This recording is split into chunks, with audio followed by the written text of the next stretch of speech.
يا طيبة جئتك صبا لرسول الله محبا في الروضة سكنت روحي وجوار الهادي محمد السلام عليك يا رسول الله يا رسول الله عليك يا حبيبي يا نبي الله السلام عليك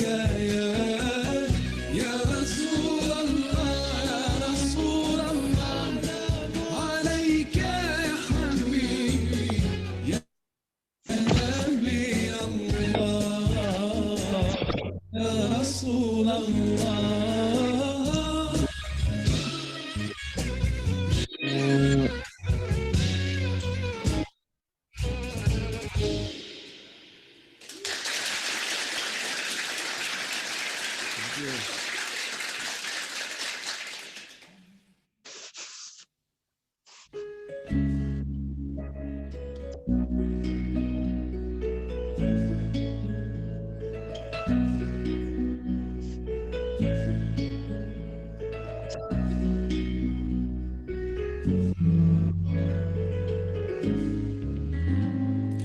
You lift me up high, you spread my wings and fly me to the sky.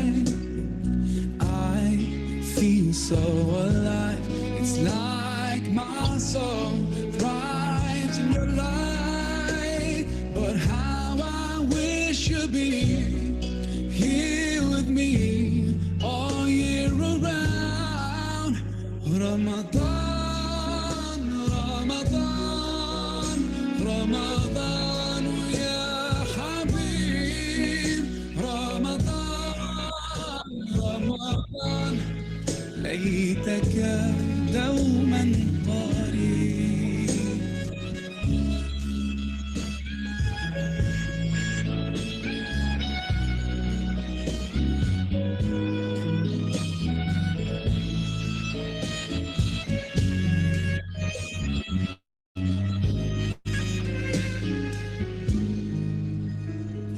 Love is everywhere, so much peace fills up the air. Ramadan, month of the Quran, I feel it inside of me, strengthening my iman. But how I wish you'd be here with me all year around. Ramadan, Ramadan, Ramadan ya Habib. Ramadan, Ramadan دوما. Halo.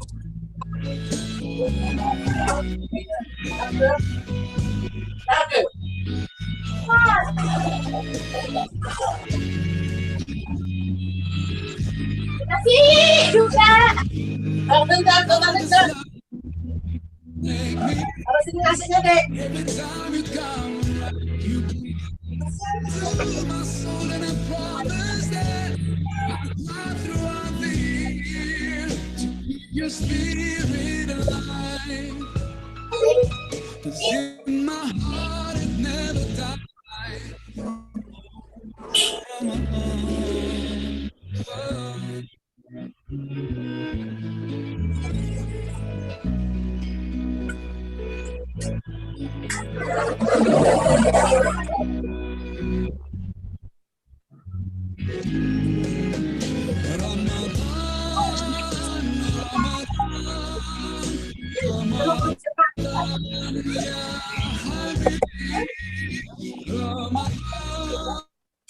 Ini loh. Kan banyak.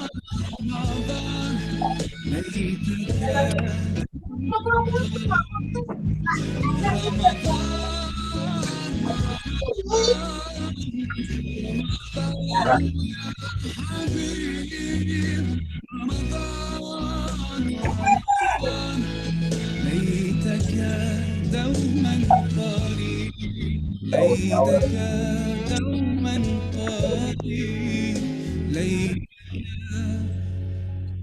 دوما قريب.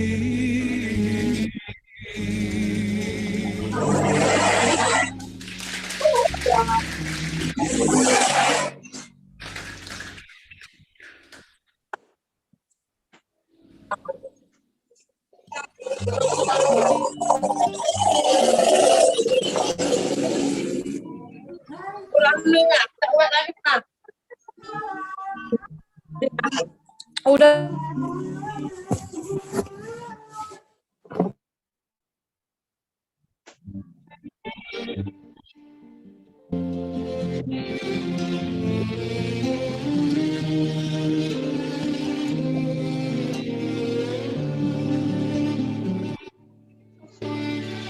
Udah mau habis tuh, ada deadline-nya.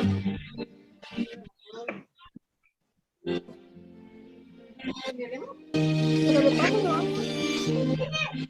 Masih kok di kontak.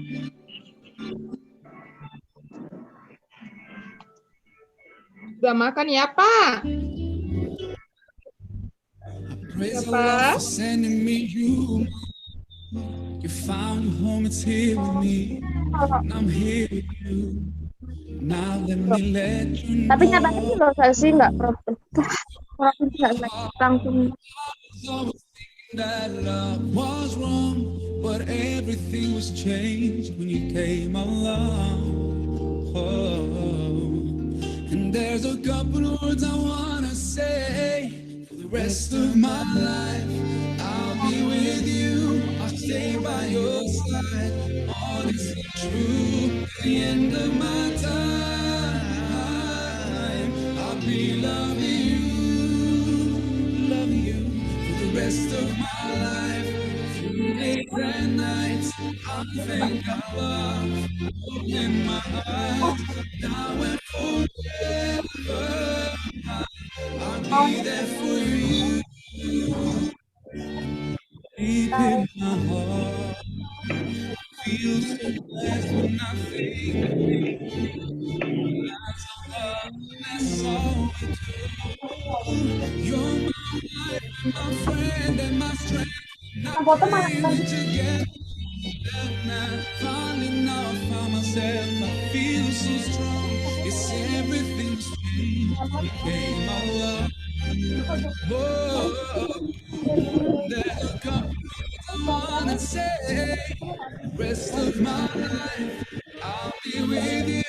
I'll stay by your side, honest and true. To the end of my time, I'll be loving you, oh, loving you for the rest of my life.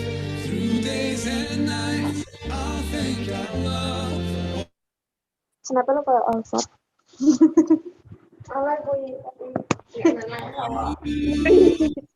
Jangan bos. Deep in my heart, and now that Tahu harus begini kenapa? me, I strongly feel love, and I doubt, and I sing it loud, that I will love you eternally.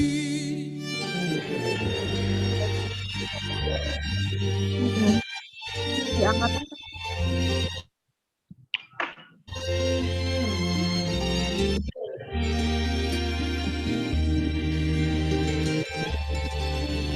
Oh, for the rest of my life, I'll be with you, I'll stay by your side.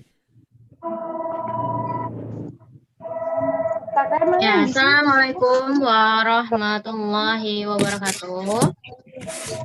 Nang masuk harap warahmatullahi wabarakatuh. Ya, gimana nih kabarnya teman-teman semua? Sudah siap belajarnya? Kopiah bareng. Sudah siap belajarnya? Sudah kan nggak masuk harus Oke. lain kayak gitu. Sebelumnya teman-teman sudah tahu kan ya kalau jadwal sosum hari ini dimajukan. Jadi hari ini, Iya, Sudah. kabar tahu tadi ya kan pagi. sudah ya. Oke, nah jadi besok kita libur. Yang sosum besok libur gitu ya. Jadi sosiologinya dimajukan jadi hari ini. Nah, buat teman-teman yang lain, kakak mau minta tolong ya, tolong diajakin nih teman-temannya untuk segera bergabung ke Zoom karena kita akan mulai belajarnya gitu. Nah, sosiologi ini kita akan bahas bareng namanya Kak Bilkisti. Ya, nanti silahkan kenalan secara langsung. Nih Kak Bilkisnya sudah masuk. Halo Kak. Assalamualaikum. Waalaikumsalam. Suara aku masuk Kak Desi. Suara masuk Kak, masuk. Masuk. Oke, mau dimulai sekarang Kak atau Oh, boleh. Berarti nggak usah nunggu lagi ya? Nanti langsung join aja ya? Iya, kalau misalnya nunggu nanti kasihan nih yang sudah berapa menit tadi? Hampir 15 menit, hampir 15 menit nunggu. Gitu ya. Jadi ini harus teman-teman mindsetnya, belajarnya harus lebih semangat gitu ya. Jadi jangan sampai ketinggalan 1 detik pun materinya gitu.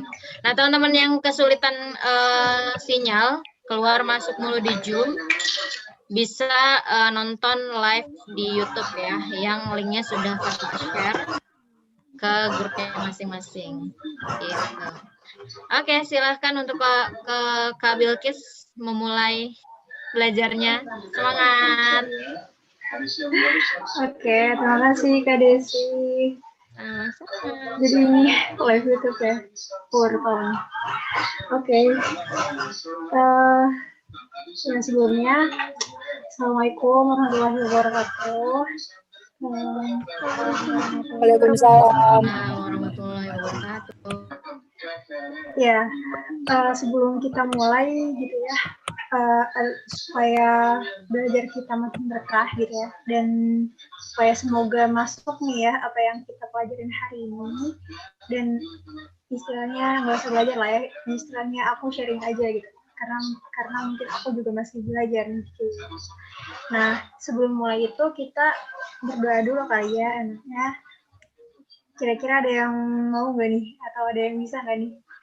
Buat pimpin doa. Yuk, siapa nih yang ingin memimpin, yang jiwa-jiwa pemimpin? Ada yang ingin memimpin doa? Ada yang ingin sukarela sebelum ada paksawan? Ini ada 41,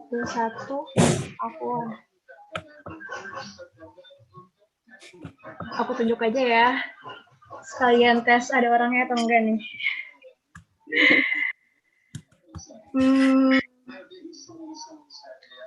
Insan Hadid Tauhid. Bagus banget ya namanya. Ada enggak nih orangnya?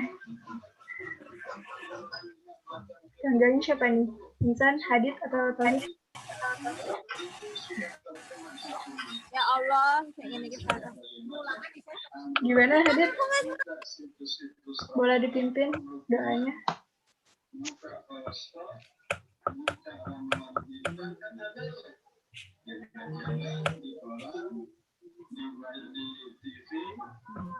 Insan kayaknya ininya belum connect Kak, audionya. Oh gitu, nggak kelihatan sih di aku. Iya. Gitu ini ya? adiknya Kak Adit. Oh, Kak Adit ini. Oh. Kak Adit, iya. Pantesan namanya kayak nggak asing. Iya, klan Hadid. Oh, klan Hadid. Baik, klan. Iya. Oke deh, siapa lagi ya yang mau sukarela sebelum aku tunjuk lagi? Langsung aja kali ya aku tunjuk kan. Kalau tadi yang namanya namanya juga bagus sih di sini. Sekarang yang profilnya menarik nih menurut aku. Dimas Fajar. Ada Dimas? Ada nggak nih Dimas? Iya Kak. Oke, Dimas ada ya. Dimas boleh bantu aku pimpin doa kita sore ini sebelum belajar?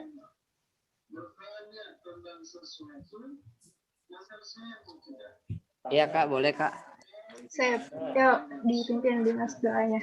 Ya Bismillah. Jadi sebelum kita mulai pembelajaran kita hari ini, untuk teman-teman kita berdoa dulu. Berdoa mulai.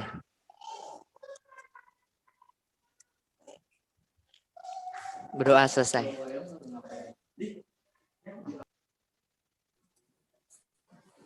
Oke, alhamdulillah ya. Terima kasih Dimas untuk sudah berani gitu ya memimpin doanya hari ini. Oke, sebelum lebih jauh gitu ya, sebelum aku ngejelasin sharing sosiologi kali ini, mau kenalin diri dulu kali ya. Nggak enak nanti aku udah ngomong panjang lebar, tapi teman-teman belum kenal aku atau aku belum kenal teman-teman ya. Tapi kalau kenal satu-satu lumayan nih waktunya. Tapi aku kenalin diri dulu dulu ya, kayak gitu. Supaya teman-teman setidaknya tahu nih siapa sih yang ngomong gitu ya. Jadi bismillah ya, izin perkenalkan diri. Nama aku Biokristi, dipanggilnya Biokris. Aku masih mahasiswa UNJ, belum lulus, masih semester 8, lagi ngurusin skripsi, insyaallah.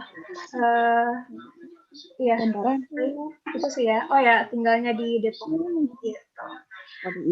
Itu aja sih kenalan singkatnya ya dari aku. Dan karena di jam 16.17, kita langsung ini aja ya. Ini sih aku pengen teman-teman kenalin diri dulu sih. Apa nih? Iya, betul. Tadinya aku pengen kenalan juga sih, cuman aku denger-denger banyak juga nih besuannya katanya. Jadi nggak apa-apa lah ya, nanti aja kalau ada yang mau bertanya, mungkin bisa perkenalan diri dulu gitu ya. Jadi langsung ke materi aja nih, mungkin Kak Desi boleh minta tolong ya buat share screen. Oke, siap. Terima kasih Kak Desi.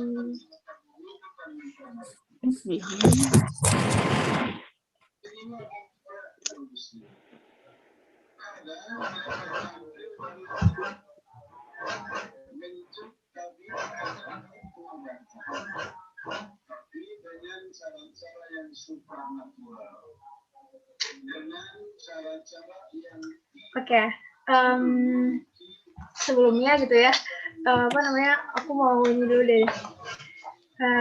Kan mungkin di sini teman-teman ada yang dari jurusannya emang di SMA IPS ya, jadi udah tahu lah ya sosiologi itu apa gitu ya, dan sebenarnya mempelajari tentang apa kayak gitu. Tapi mungkin karena ini menuju SBM gitu ya, jadi mau IPS ataupun ya, IPA gitu ya, atau mungkin IIS atau MINYA gitu ya sekarang sebutannya. Nah itu mungkin belum kebayang nih sebenarnya sosiologi itu mempelajari apa sih kayak gitu. Nah, mungkin singkat ya dari aku sebelum kita akhirnya lebih jauh membahas sosiologi, ada baiknya kita kenalan dulu sama sosiologi kayak gitu ya.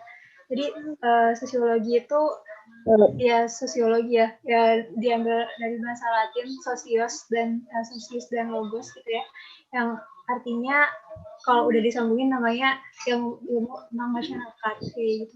Nah dari situ sebenarnya udah bisa secara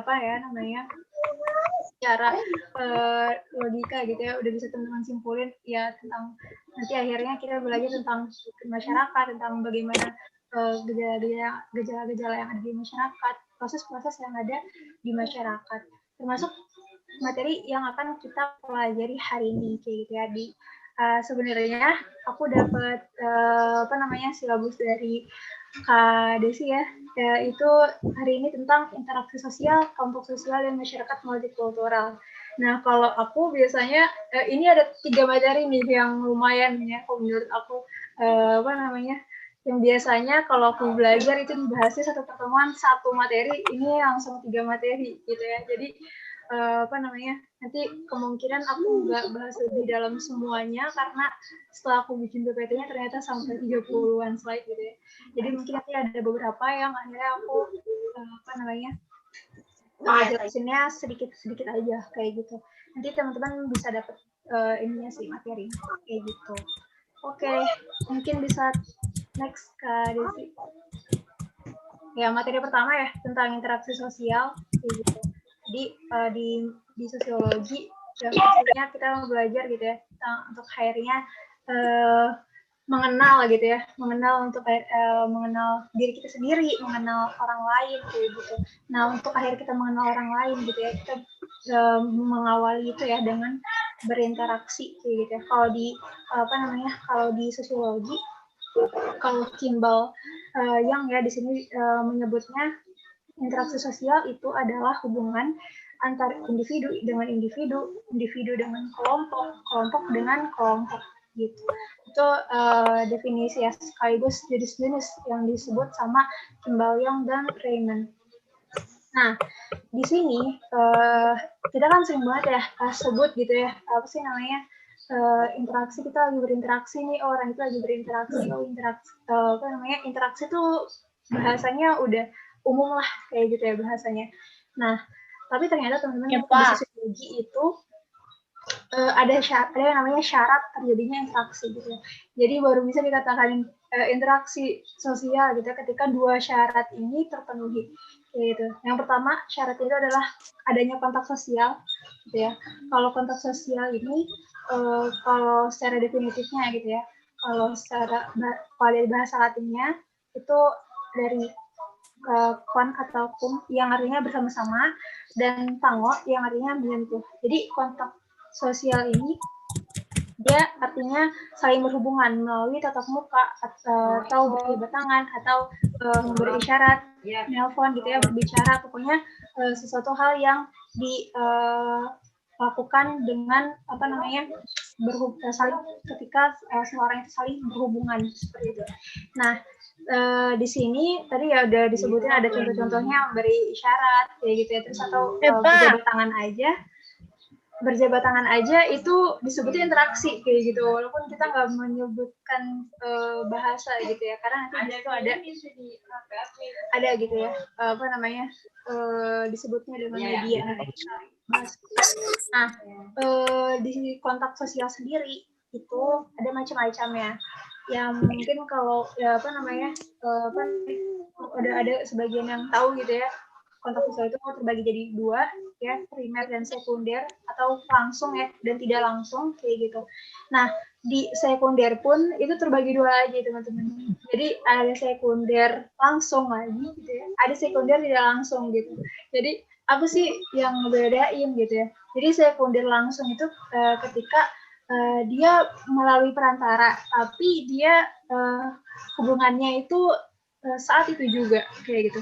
Jadi masih bisa nih ngobrol kayak gitu ya. Kayak mungkin kayak aku sekarang gitu ya, ketika aku lagi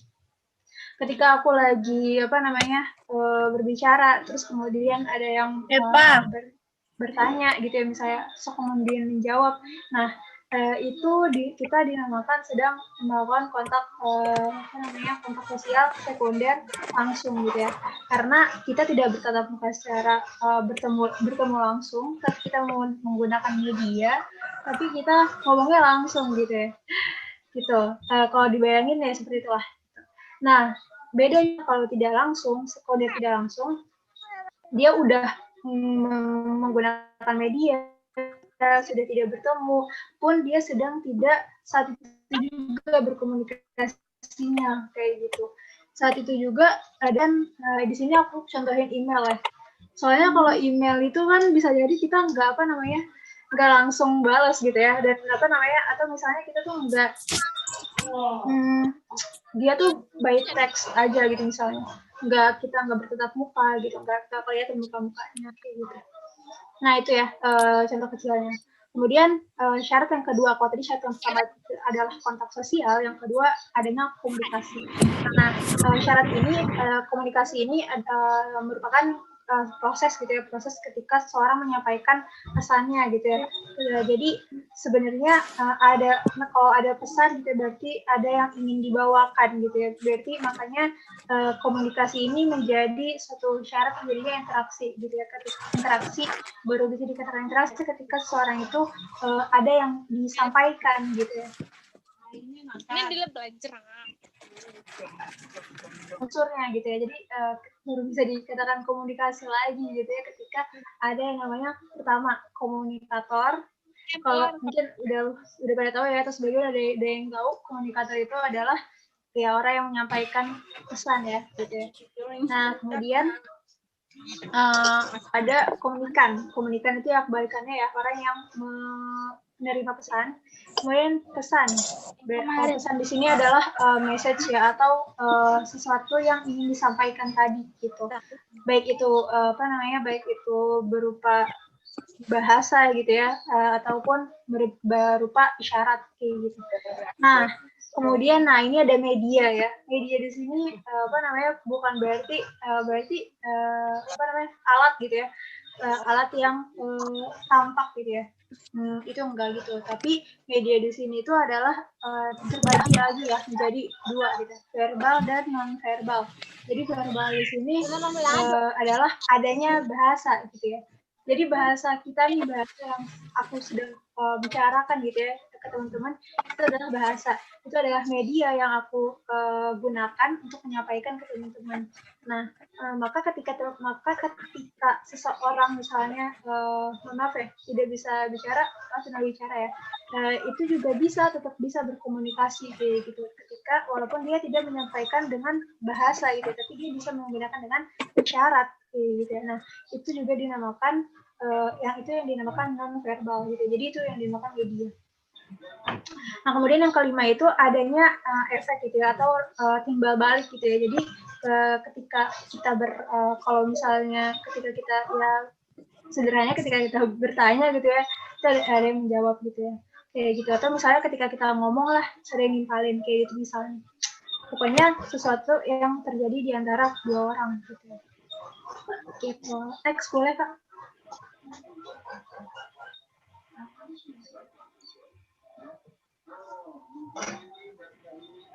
Oke, nah ini faktor pendukungnya.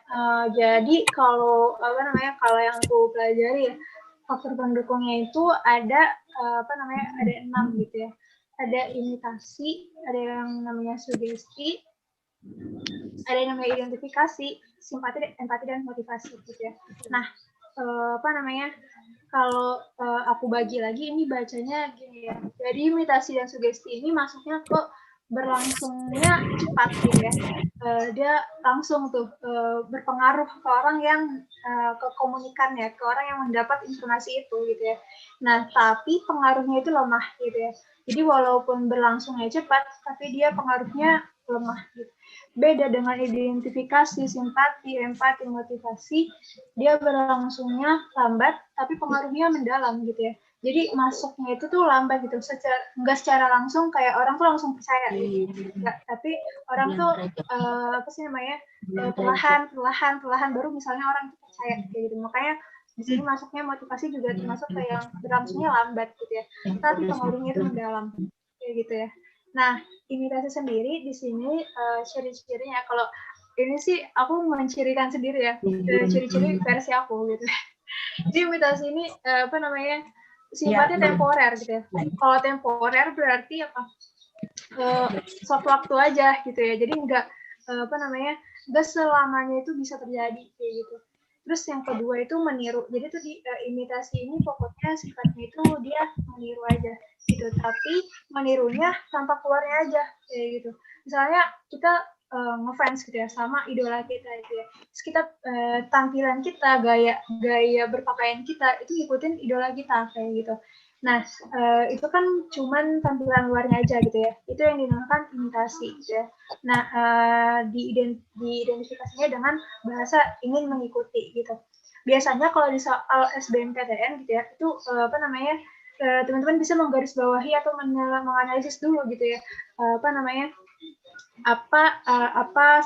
Bahasa dari soalnya gitu ya. Ketika bahasanya ingin mengikuti, maka itu hanya sekadar imitasi gitu.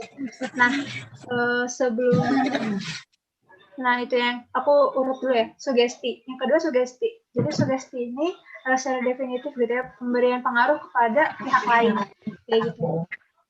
Jadi sugesti ini yang tadi ya, orang tuh ngasih kayak misalnya di sini aku contohin iklan deh, kayak gitu bercepat deh. Iklan itu kan orang tuh gitu yang memberikan informasi gitu kan ke orang yang ingin disampaikan gitu ya misalnya. Nah kemudian itu berlangsungnya cepat gitu kan ya, dan apa namanya orang untuk si yang nonton iklan itu gitu ya bisa jadi langsung kepincut, bisa jadi enggak gitu ya, bisa jadi langsung kepincut dalam artian bisa jadi dia langsung beli tuh barangnya kayak gitu. Kayak misalnya bentar lagi mau Ramadan nih, iklan sirup udah mulai ada belum sih? Gitu. Jadi apa namanya, aku udah lama nggak nonton TV. Jadi apa namanya, ketika kita ngeliat iklan sirup gitu ya, terus kita pengen sirup gitu ya, dan langsung beli sirup gitu. Itu artinya ketika kita udah tersugesti gitu ya, kita apa namanya, maka kita tanpa pikir panjang akhirnya membeli sirup itu gitu, misalnya sirup itu. Maka di situ makanya disebutnya berlangsung cepat gitu ya. Tapi pengaruhnya lambat. Kenapa? Karena bisa jadi orang nggak tersugesti juga gitu ya. Biasa aja gitu melihat iklan, karena udah biasa gitu ya, melihat iklan juga gitu ya, atau sirup iklan sirup di ketika mau bulan Ramadan gitu ya, udah biasa gitu. Jadi orang juga biasa aja gitu, mau nggak langsung beli juga nggak apa-apa kayak gitu misalnya, kayak gitu. Nah seperti itu ya. Kemudian kita masuk ke identifikasi. Nah, bedanya imitasi dan identifikasi. Ini identifikasi itu tadi ya kalau sama-sama meniru, tapi menirunya luar dalam gitu ya. Luar dalam dalam artian sampai apa namanya, gaya bicaranya, gaya pola makannya, pola tidurnya, terus pokoknya dia pengen banget gitu. Sampai mungkin kriteria apa namanya, kriteria pasangan yang dia inginkan gitu ya, pokoknya harus sama kayak idola pasangannya gitu ya, pasangan idolanya gitu ya, kayak gitu misalnya. Itu kan dia berarti udah merubah apa ya namanya, udah gituin apa ya bahasanya, udah membentuk pola pikir si orang ini gitu ya, untuk akhirnya sama idolanya kayak gitu. Nah biasanya bahasanya itu ingin menjadi gitu ya. Jadi ingin menjadi itu ketika dalam artian ketika seseorang itu udah pengen jadi dia gitu, bukan cuman hanya ingin ikutin dia gitu, kayak gitu. Itu yang membedakan identifikasi sama imitasi gitu. Kemudian ada simpati. Simpati di sini adalah keikutsertaan, merasakan perasaan orang lain gitu ya. Jadi di sini apa namanya, ini ciri ya yang apa namanya, yang aku pahami gitu ya. Jadi tanpa tindakan gitu ya. Kalau empati itu kebalikannya gitu ya. Kalau bahasa gampangnya sih kayak gitu ya, itu sama gitu ya. Ingin merasakan juga gitu ya apa yang orang lain rasakan, tapi dia dengan tindakan kayak gitu. Nah tapi apa namanya, guru aku bilang gitu ya, ada juga apa sih namanya, yang mengatakan bahwa sebaliknya kayak gitu. Jadi yang dengan tindakan adalah simpati gitu.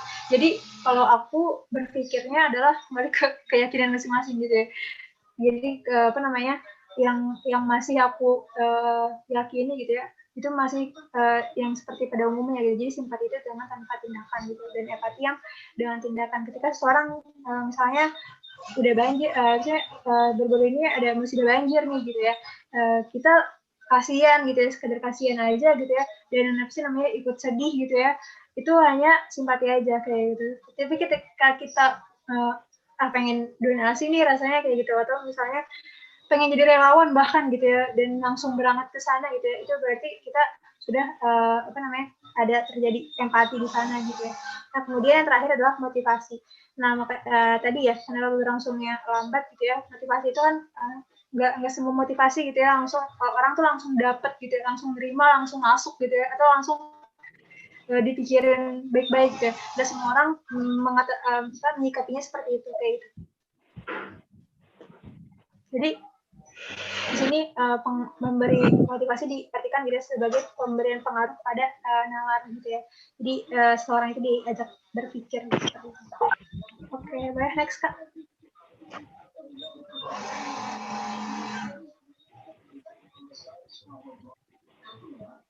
Nah, kalau tadi ada syaratnya, syarat interaksi, kalau sekarang adalah ciri-ciri dari interaksi, gitu ya.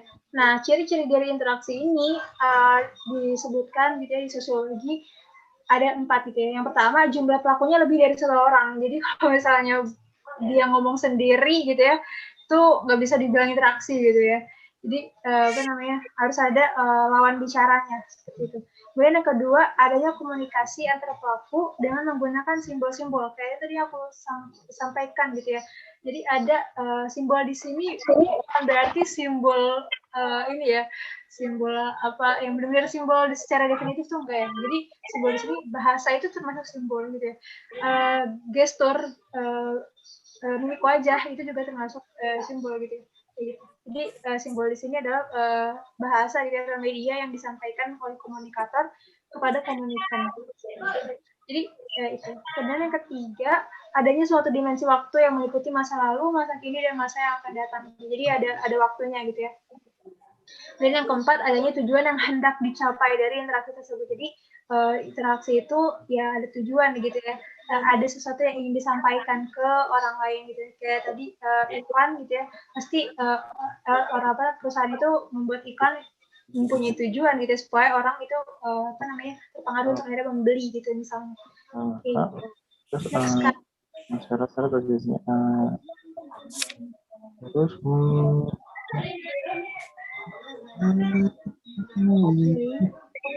boleh di next nah kalau tadi udah ciri-ciri, sekarang bentuk-bentuk. Jadi kalau ini menurut Gilin dan Gilin deh. Kalau menurut Gilin dan Gilin, bentuk interaksi itu ada dua. Jadi ada asosiatif, ada juga disosiatif. Nah, yang pertama kita bahas tentang asosiatif dulu ya. Asosiatif di sini adalah hubungan sosial gitu ya, yang arahnya itu ke kerjasama atau menciptakan persatuan misalnya kayak gitu ya. Suatu hal yang positif ya berarti kalau udah menciptakan persatuan gitu kan. Nah, kemudian pembagiannya gitu ya, ada yang pertama kerjasama gitu ya. Kerjasama di sini itu diartikan secara definitif usaha bersama gitu ya, antar orang per orang atau kelompok ya, kelompok manusia untuk mencapai tujuan bersama gitu. Nah, kerjasama di sini juga dibagi lagi menjadi 4 gitu ya. Yang pertama ada bargaining. Bargaining di sini ada pelaksanaan perjanjian mengenai pertukaran barang dan jasa antar dua orang organisasi atau lebih. Yang kedua ada kooptasi, proses penerimaan unsur-unsur baru dalam kepemimpinan. Ini biasanya ada di hubungannya sama politik gitu ya.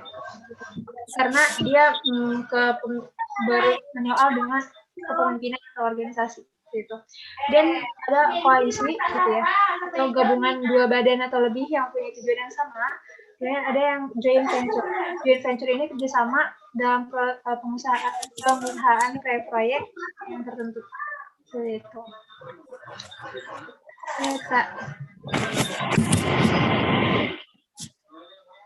Nah, yang kedua, kalau tadi kerjasama bentuk yang kedua asosiatif itu ada akomodasi. Akomodasi ini adalah usaha gitu ya, usaha yang dilakukan seseorang untuk meredakan sebuah pertentangan gitu ya. Jadi kalau misalnya ada ada konflik gitu ya, ini juga ya, tapi itu bahasanya di bahasa konflik sosial. Nah, ini maksudnya ketika ada seseorang yang bertentangan gitu ya misalnya. Nah, itu mungkin sebagian sering dengar gitu ya, usaha ada akomodasi gitu. Akomodasi itu tadi ya, usaha untuk akhirnya meredakan gitu. Nah, pun akomodasi ini terbagi lagi menjadi 8 ya kalau di sini. Mungkin nggak semua aku jelasin gitu ya. Aku sebutin aja. Di sini ada koersi gitu ya. Kemudian ada kompromi yang mungkin sering kita dengar gitu ya, usaha untuk akhirnya menurunkan tuntutannya untuk akhirnya kita yaudah deh maunya berapa gitu, dealnya berapa kayak gitu. Itu namanya kompromi gitu misalnya. Itu ada arbitrasi, ada mediasi, konsiliasi, toleransi, kemudian ada stalemate gitu ya, di mana pihak yang bertentangan itu punya kekuatan yang seimbang gitu ya. Kemudian ada adjudikasi gitu ya. Adjudikasi ini mungkin udah sering kita dengar juga gitu ya. Ketika masalahnya itu udah nggak bisa lagi diselesaikan secara kekeluargaan misalnya. Jadi dia langsung selesaikan di meja hijau kayak gitu. Itu pokoknya kalau di soal SBM gitu ya, kalau udah bahasa-bahasa meja hijau gitu ya, berarti itu udah adjudikasi dia pokoknya kayak gitu. Kalau dulu seringnya pasti kayak gitu. Di waktu aku belajar gitu. Oke, Kak. Nah, yang ketiga itu ada asimilasi. Ini masih bentuk asosiatif ya. Jadi asimilasi ini merupakan bertemu dan bercampurnya dua kebudayaan atau lebih yang menghasilkan kebudayaan baru gitu ya. Jadi dia ketika budaya yang berbeda gitu ya bertemu gitu ya, kemudian mencampurkan atau biasanya mencampur di sini dalam prosesnya misalnya medianya perkawinan kayak gitu. Kemudian akhirnya menciptakan kebudayaan baru. Nah, di sini ada faktor ya yang mendorong ataupun yang menghambat. Yang pertama itu ada toleransi, kemudian ada kesempatan yang sama di bidang ekonomi. Yang kedua adanya sikap saling menghargai, sikap saling terbuka, adanya kesamaan unsur-unsur budaya, amalgamasi di sini perkawinan campuran yang tadi ya udah aku sebutin. Kemudian adanya musuh bersama gitu ya. Jadi ketika kita merasa sama-sama punya musuh yang sama gitu ya, kita biasanya ya itu gitu ya, bersatu gitu ya biasanya bahasanya seperti itu. Kemudian faktor menghambat asimilasi ini ada ciri-ciri badaniah gitu ya, misalnya fisik gitu ya, misalnya warna kulit gitu ya, lebih ke jadi jatuhnya ke rasis gitu ya. Terus kemudian ada in group feeling gitu ya. In group feeling di sini nanti kita bahas ya, kelompok sosial.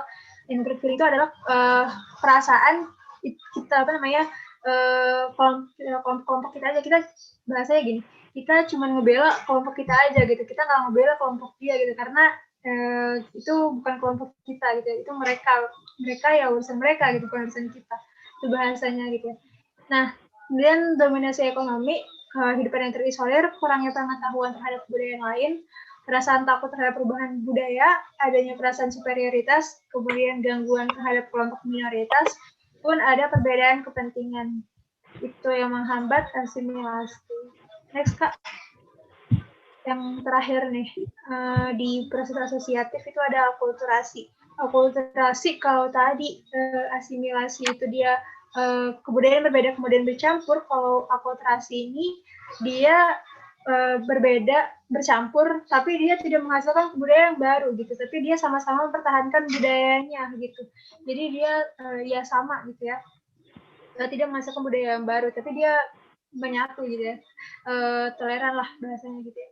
Nah di yang sering dicontohkan itu ada masjid ini, contohnya masjid Menara Kudus gitu ya. Jadi saya ada Menara Kudus gitu ya di Jawa ini ya. Kemudian yang Hindu ya itunya. Nah, kemudian di sini ada masjid untuk ini. Oke. Next, Kak. Nah, tadi kita udah bicara tentang proses asosiatif gitu. Asosiatif itu yang menciptakan persatuan. Kemudian di sini ada proses disosiatif. Disosiatif ini kebalikannya ya. Tadi kalau tadi menciptakan persatuan, nah ini ya sudah otomatis ya. Dia bahasa gampangnya dia menciptakan disintegrasi atau perpecahan seperti itu, mengarahnya pada perpecahan secara definitif seperti itu. Kemudian bentuknya ada 3 gitu ya, ada persaingan gitu ya, ada competition gitu ya, atau kompetisi. Dia persaingan di sini diartikan sebagai bentuk hubungan sosial di mana orang ini atau kelompok gitu ya bersaing gitu ya, mencari keuntungan melalui bidang-bidang kehidupan tanpa mempergunakan ancaman atau kekerasan. Ini perlu digarisbawahi ya. Jadi dia tanpa menggunakan ancaman atau kekerasan. Nah, jadi masih masih baik lah gitu ya, nggak ada kekerasan. Jadi misalnya di sini ada kayak kompetisi sepak bola gitu ya, lomba gitu. Next, Kak. Yang kedua dari tadi persaingan, kemudian ada kontravensi gitu ya, ada contravention. Nah, ini kontravensi itu dasarnya merupakan bentuk proses sosial gitu ya, yang mana dia ketika ada tadi ya sama pertentangan gitu. Nah, jadi di sini kontravensi itu sikap atau mental gitu ya, yang tersembunyi terhadap orang-orang lain atau terhadap unsur-unsur kebudayaan satu golongan tertentu. Contohnya di sini biasanya adanya penolakan, gitu, namanya kontra gitu, kita penolak gitu ya. Kayak ada bahasa pro dan kontra gitu ya.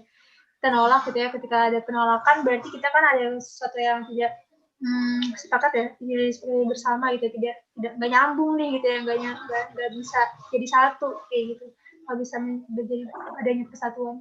Kemudian ada bangkitan, menyebarkan desus-desus, menghasut, provokasi, menyangkal pernyataan orang lain di muka umum gitu. Dan terakhir itu ada pertentangan. Pertentangan di sini atau bisa disebut konflik gitu ya. Jadi hubungan sosial di mana orang atau kelompok gitu ya itu berusaha untuk memenuhi tujuan ya, tapi dia disertainya dengan iya ya, baik. Kalau di kalau di kecepatan boleh diingetin kayak gini. Aku lanjutin dulu ya. Jadi dia disertainya dengan kekerasan kayak gitu. Nah, bedanya pertentangan ini sama tadi yang pertama competition ya. Itu tadi dia sama-sama mempunyai ingin mencapai tujuan yang sama gitu ya. Tapi dia tuh tanpa yang pertama tanpa ancaman gitu, tanpa kekerasan maksudnya gitu ya. Nah, kalau konflik ini dia bisa dengan bisa dengan ancaman. Oh iya, ya nggak apa ya. Sambil ini masih boleh next dulu Kak. Nah, kita ke kelompok sosial ya. Dan insya Allah di sini aku coba berusaha untuk memelankan ya. Tapi kalau misalnya masih kecepatan boleh diingetin lagi ya. Nggak apa-apa. Masya Allah, bagus. Nggak apa-apa, bagus dicatat ya. Jadi nanti kalau misalnya dijelasin yang kecepatan, seenggaknya teman-teman boleh nyatet gitu ya. Jadi nanti kalau ada pertanyaan boleh ke aku, boleh hubungin aku gitu ya. Boleh juga kayak gitu. Nah, sekarang kita masuk ya ke materi kelompok sosial. Kelompok sosial di sini aku pakai 3 definisi. Boleh juga di SS gitu. Pakai 3 definisi dari tokoh sosiologi gitu ya. Yang pertama tokoh sosiologinya Indonesia gitu ya, Bapak Sudirman Sukanto, yang mungkin kalau ada yang sudah sangat familiar gitu ya, tapi yang belum familiar ya ini Bapak sosiologinya Indonesia gitu ya. Gitu. Kalau Bapak sosiologi itu kan Auguste Comte ya. Nah, kalau Bapak sosiologi Indonesia itu ya ini Sudirman Sukanto. Pak Sudirman Sukanto ini bilang gitu ya, kalau kelompok sosial itu merupakan himpunan atau satu kesatuan gitu ya, yang hidup bersama karena adanya hubungan di antara mereka secara timbal balik dan saling mempengaruhi. Dan kalau menurut Henry Biskuito, kelompok sosial ini merupakan kumpulan nyata, teratur, tetap tetap dari individu-individu gitu ya, yang melaksanakan peran-perannya secara berkaitan guna mencapai tujuan bersama. Jadi sama-sama menjalankan peran gitu ya, tapi dengan tujuan yang sama gitu ya. Sekelompok tuh tujuannya sama kayak gitu. Kemudian di terakhirnya ada Paul B. Horton dan Charles Darwin. Kelompok sosial merupakan satu kumpulan manusia yang memiliki kesadaran akan keanggotanya. Jadi kelompok sosial ini menurut Horton, dia bilang kalau ketika anggotanya itu punya kesadaran sebagai anggota kelompok. Gue bagian gue bagian dari kelompok ini, misalnya kayak gitu. Itu bahasa sederhananya gitu ya. Masih kecepatan nggak? Next boleh Kak.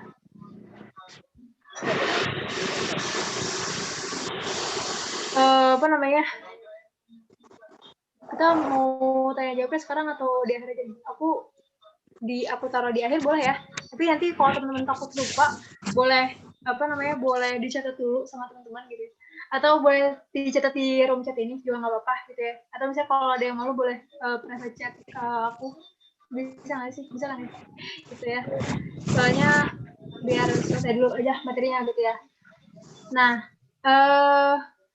sekarang kita ke ciri-ciri. Tadi kita bicara tentang definisi gitu ya, secara definisi dari kelompok sosial itu sendiri. Nah, kemudian ciri-ciri dari kelompok sosial menurut masih 3 tokoh yang aku bawa gitu. Yang pertama masih ada Sudirman Sukanto. Beliau bilang kalau ciri-ciri kelompok sosial itu ada 5. Yang pertama ada kesadaran sebagai anggota. Jadi anggota yang tadi ada aku sempat sampaikan ya, anggota itu sadar gitu dia itu sebagai anggota kelompoknya seperti itu. Kemudian mempunyai hubungan gitu ya, punya hubungan ya, soalnya dia satu kelompok jadi misalnya bahasanya. Sebenarnya ada faktor pengikat ini biasanya dia itu punya tujuan yang sama gitu ya. Jadi dia tujuan ini yang akhirnya tujuan bersama ini yang akhirnya mengikat mereka gitu ya, satu kelompok yang sama gitu.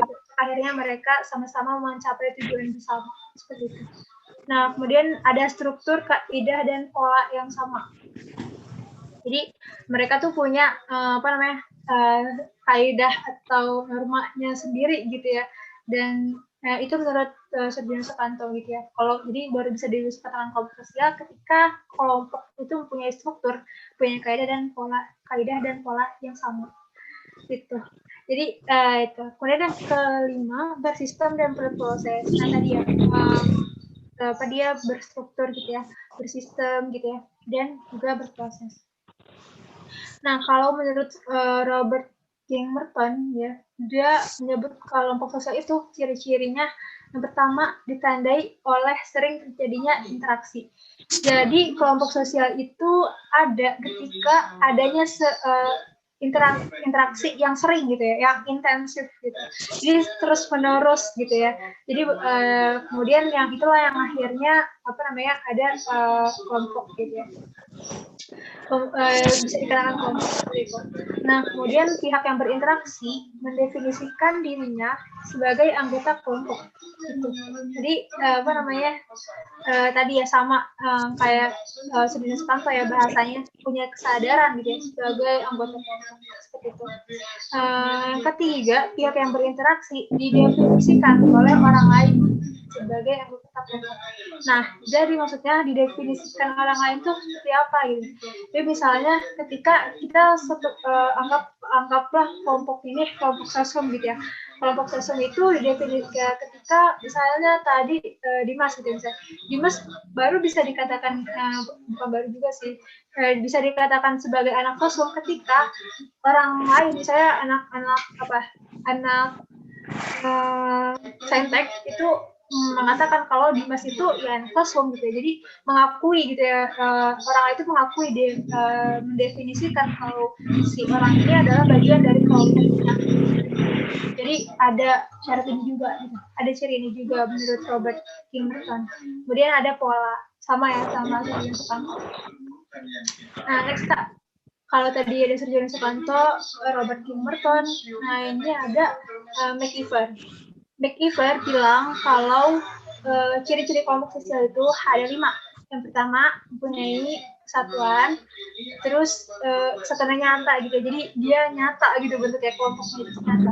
Kemudian yang kedua, anggota kelompok itu sadar gitu ya, bahwa dia merupakan bagian dari kelompoknya, masih sama ya, sama disebutnya. Dan adanya hubungan timbal balik gitu ya, yang saling mempengaruhi antara anggotanya. Ya boleh ya, nanti di-share juga. Gitu. Nah, apa lanjut ya? Terus adanya faktor yang dimiliki bersama. Jadi ada faktor ya. Jadi kalau tadi bahasanya bisa dengan tujuan yang sama gitu. Misalnya visi yang sama, misalnya. Nah, sama nih sama Sudirman Sukanto, dia punya struktur, aturan dan pola perilaku. Itu. Next Kak, itu ya. Tadi kita masih bicara tentang ciri-ciri dari kelompok. Nah, tadi ciri-ciri, sekarang tipe-tipe gitu ya. Jadi tipe kelompok sosial itu teman-teman ada 2. Jadi ada tipe kelompok sosial teratur dan tipe kelompok sosial tidak teratur. Nah, tipe yang aku jelaskan sekarang kelompok sosial teratur dulu ya. Kelompok sosial teratur maksudnya. Tipe kelompok sosial teratur di sini ada ada yang pertama kelompok primer dan kelompok sekunder. Itu dari Kuli ya. Dari Kuli bilang kalau kelompok itu terbagi jadi 2. Yang pertama kelompok primer, kedua kelompok sekunder atau primary group dan secondary group. Nah, kelompok primer di sini merupakan kelompok gitu ya, yang dia itu ciri-cirinya adalah anggotanya itu ya saling mengenal gitu ya, tapi bukan sekadar kenal gitu, tapi emang punya hubungan yang erat gitu, dan sifatnya kalau di sini bahasanya pribadi gitu, jadi intim gitu, jadi bahasanya dekat banget gitu ya, bukan cuma sekedar kayak misalnya mungkin di sini teman-teman soskum gitu ya, aku juga kurang tahu ya, apakah sudah benar-benar saling mengenal gitu ya, apakah sudah benar-benar saling mengenal makanan favoritnya, warna favoritnya, minuman favoritnya, sampai PTN yang diinginkannya itu satu, dan semuanya apakah sudah saling mengenal gitu ya, aku juga kurang tahu ya, tapi ketika sudah saling mengenal itu gitu ya, sedalam itu gitu ya, itu dikatakan dengan sama Kuli dikatakan dengan kelompok primer. Nah ini ya, pola hubungannya itu akrab ya, informal, personal, dan total gitu ya. Jadi di sini contohnya kayak ada keluarga, teman permainan, rukun tetangga gitu. Dan yang kedua itu ada kelompok sekunder.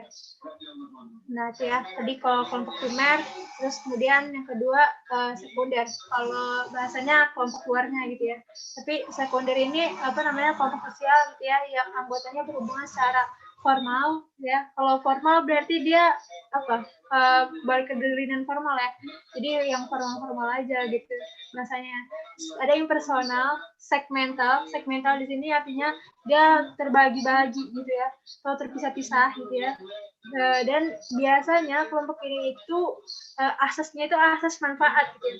Kalau bisa dibilang kalau kelompok primer asasnya itu asas kekeluargaan. Kalau sekunder ini asas manfaat. Kalau misalnya kita dia nggak ngasih manfaat ke kita, ya udah nggak usah gitu misalnya. Nggak usah terjadi kelompok gitu misalnya, nggak usah membentuk kelompok gitu misalnya. Tapi kalau ketika individu dan individunya saling memberi manfaat gitu ya, atau misalnya saling memberi keuntungan gitu ya bahasanya, nah maka kemudian dibentuk kelompok gitu ya. Tapi karena asas manfaat itu, jadi dijadikan kelompoknya karena asas itu. Gitu. Nah, itu disebutnya kelompok sekunder gitu ya. Nah ini kelompok sekunder dicontohkan sebagai organisasi pemerintahan, sekolah, TNI, koperasi gitu. Nah next Kak. Nah tadi menurut Kuli, sekarang menurut lagi Summer bilang kalau kelompok itu ada dua juga, sama ya, semuanya juga dua sih. Jadi yang pertama itu ada in group dan kemudian ada out group. Jadi in group itu secara definitif ya, itu adalah kelompok sosial di mana individu itu mengidentifikasikan dirinya gitu ya. Jadi hubungannya itu secara eksklusif gitu ya, biasanya menimbulkan etnos gitu ya. Etnos di sini apa sih gitu. Etnos itu bahasa sosiologinya dari bahasa sederhananya adalah ketika seorang itu udah saling melindungi kelompoknya gitu ya. Jadi ketika ada musuh dari luar misalnya kayak gitu ya, atau ancaman, dia benar-benar membela kelompoknya ini gitu, karena dia benar-benar melindungi kelompoknya ini kayak gitu. Terus itu ya grup. Nah kalau out group itu kelompok secara definitifnya kelompok sosial yang oleh individu diartikan sebagai lawan in group. Jadi bahasanya itu lebih gampangnya kayak yang aku contohin di sini, itu kami atau kita gitu ya. Kami atau kita dengan mereka gitu. Jadi kami atau kitanya itu adalah in group gitu ya.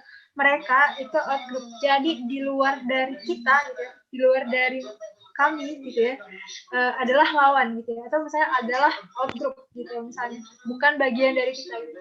Di luar dari kelompok sesung ini adalah bukan bagian dari kita gitu ya, bisa dipahami ya.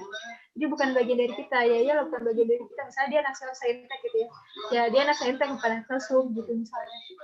Ya sama ya, kayak kita warga RT 1 gitu ya, jadi di luar warga RT 1 ya bukan RT 1 gitu ya, RT 2 misalnya, mereka warga RT 2 gitu. Kami siswa SMA 1 gitu, kita siswa SMA 1, mereka SMA 2.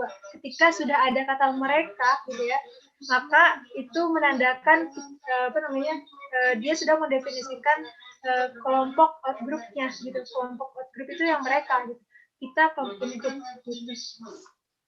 Itu ya contohnya gitu ya. Kalau nanti bisa dibaca lagi, dipahami lagi. Kemudian yang ketiga ada dari Tonis gitu ya, Ferdinand Tonis. Tonis bilang kelompok sosial itu ada namanya paguyuban dan juga ada namanya patembayan. Nah, paguyuban di sini, kalau suara aku nggak terdengar jelas, boleh diingetin juga ya. Paguyuban di sini adalah kalau tadi bahasanya mungkin sama gitu ya, sama kelompok primer. yang dikatakan sama Kuli. Jadi apa namanya, kalau Tuhan di sini bilangnya paguyuban atau Gemeinschaft. Gemeinschaft ini adalah bentuk kehidupan bersama, di mana anggota-anggotanya itu diikat secara batin, jadi ada yang murni bersifat alami gitu ya, serta kekal gitu. Jadi tadi ya sifatnya tuh udah deket banget gitu ya, udah deket banget, jadi udah saling mengenal gitu ya, secara batin gitu. Kemudian ada 3 nih apa namanya ya, pembagian paguyuban menurut Ferdinand Tönnies. Jadi ada by blood gitu ya, atau secara dari ikatan darah.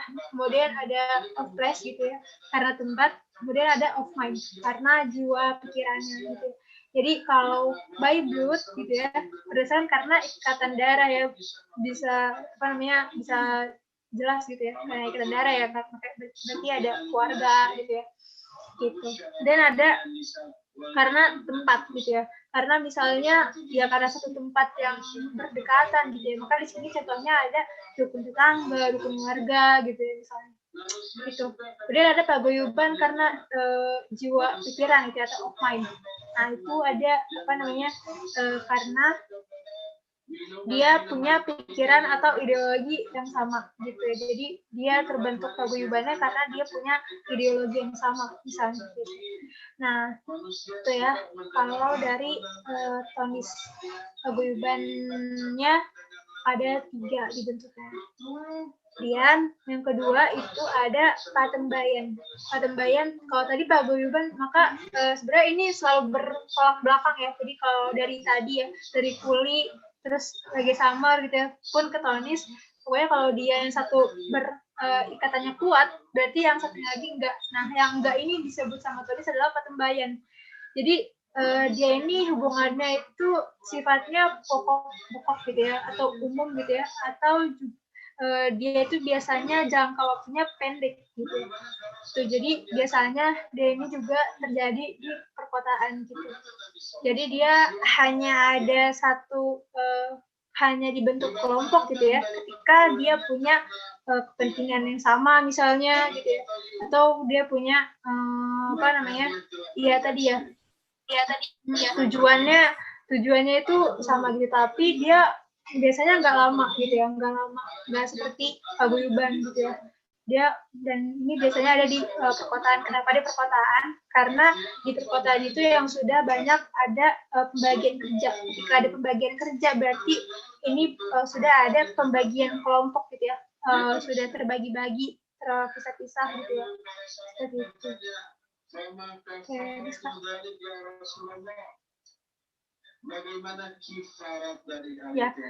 Ya, selanjutnya itu dari ada Emil Durkheim. Emil Durkheim di sini mengatakan kelompoknya itu ada solidaritas mekanis, pun ada solidaritas organis gitu ya, atau biasanya mekanik atau organik gitu.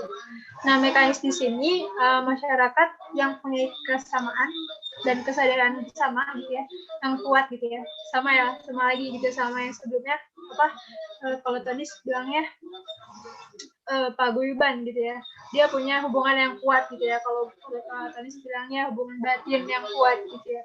Kalau Emil Durkheim bilangnya dia punya kesadaran yang kuat gitu ya, hubungan sosialnya cenderung akrab gitu ya, didasarkan pada sistem nilai yang sama.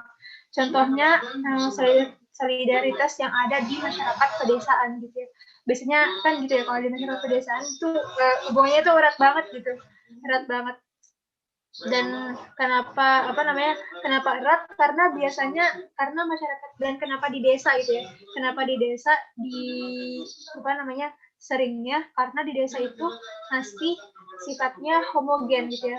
Homogen itu di psikologi artinya dia itu satu bisa dibilang secara bahasa sederhananya satu macam aja nih gitu. Misalnya cuma satu budaya gitu ya. Beda ya ketika dia udah ke kota gitu ya, dia udah budayanya udah banyak ya, udah bukan tercampur, ada mungkin bisa jadi tercampur gitu ya, tapi yang pasti budayanya saling bertemu gitu ya, nggak cuma satu budaya.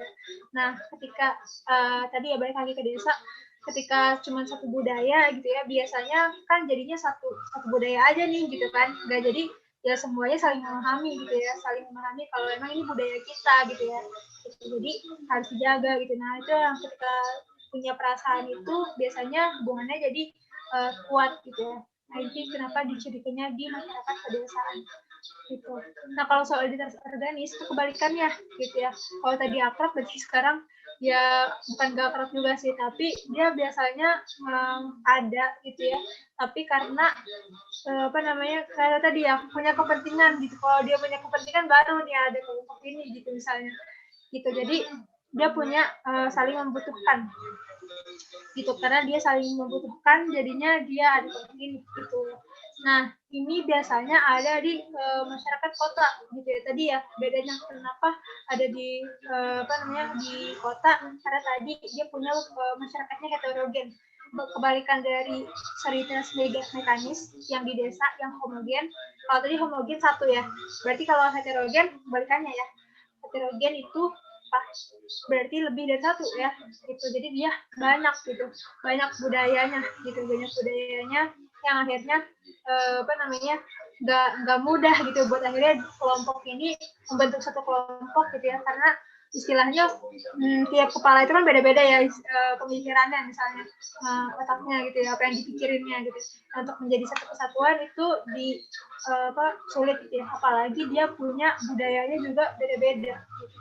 Nah, itu juga sulit. Maka ketika mau dijadiin satu kelompok gitu ya, biasanya dia punya kepentingan yang sama dulu gitu. Itu ya disebutnya sama Engelgren sebagai solidaritas organis.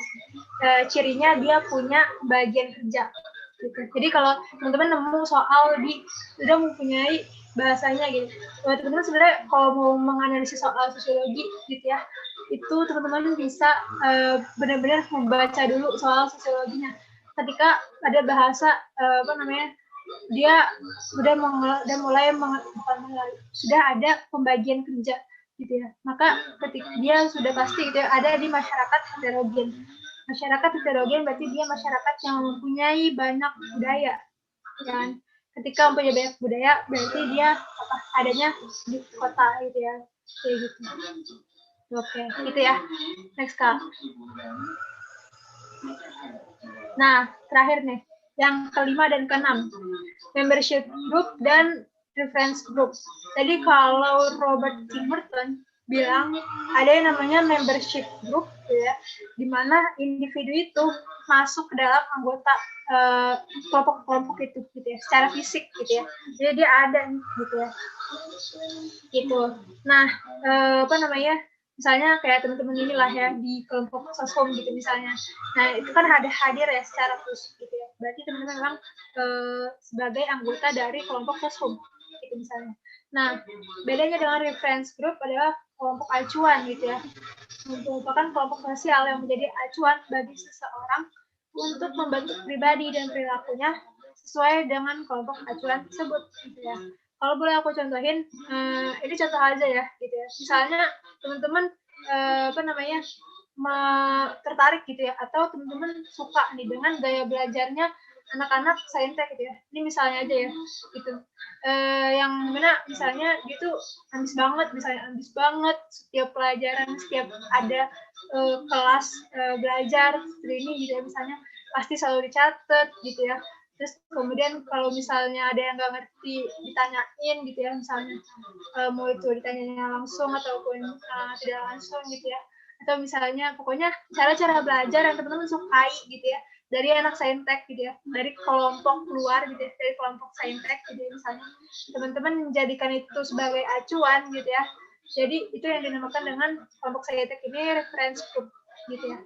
Jadi teman-teman tidak ada hadir di sana gitu, tidak secara fisik menjadi anak saintek gitu ya, tapi teman-teman terinspirasi gitu ya bahasanya dengan gaya belajar anak saintek.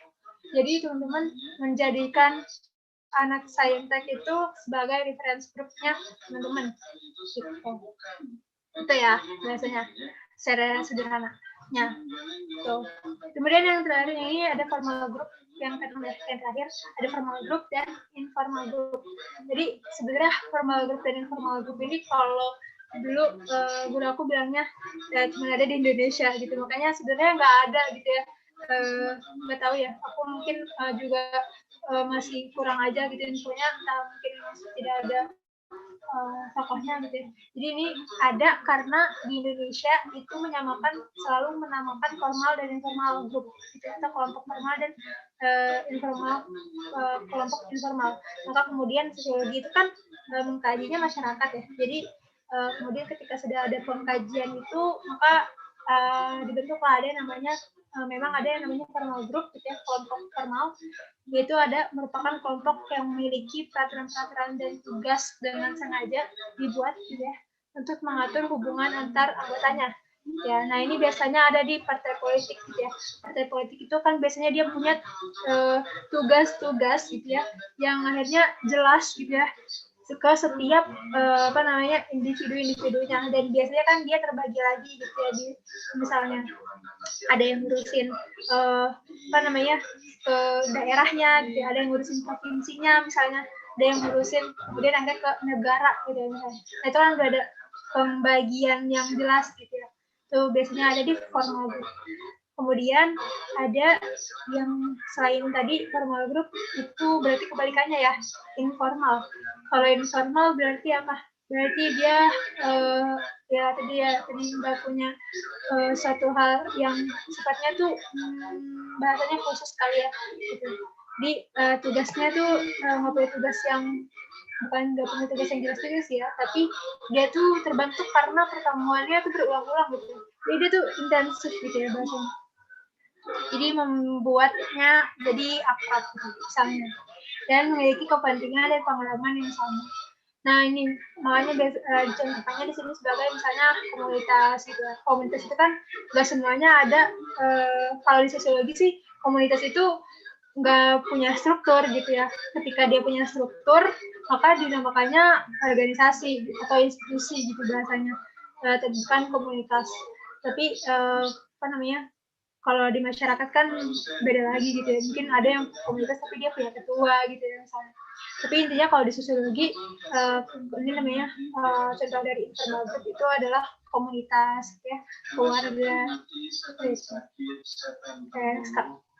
Mereka juga punya rasa takut termasuk kepada manusia ya. Baik Kak Yunex.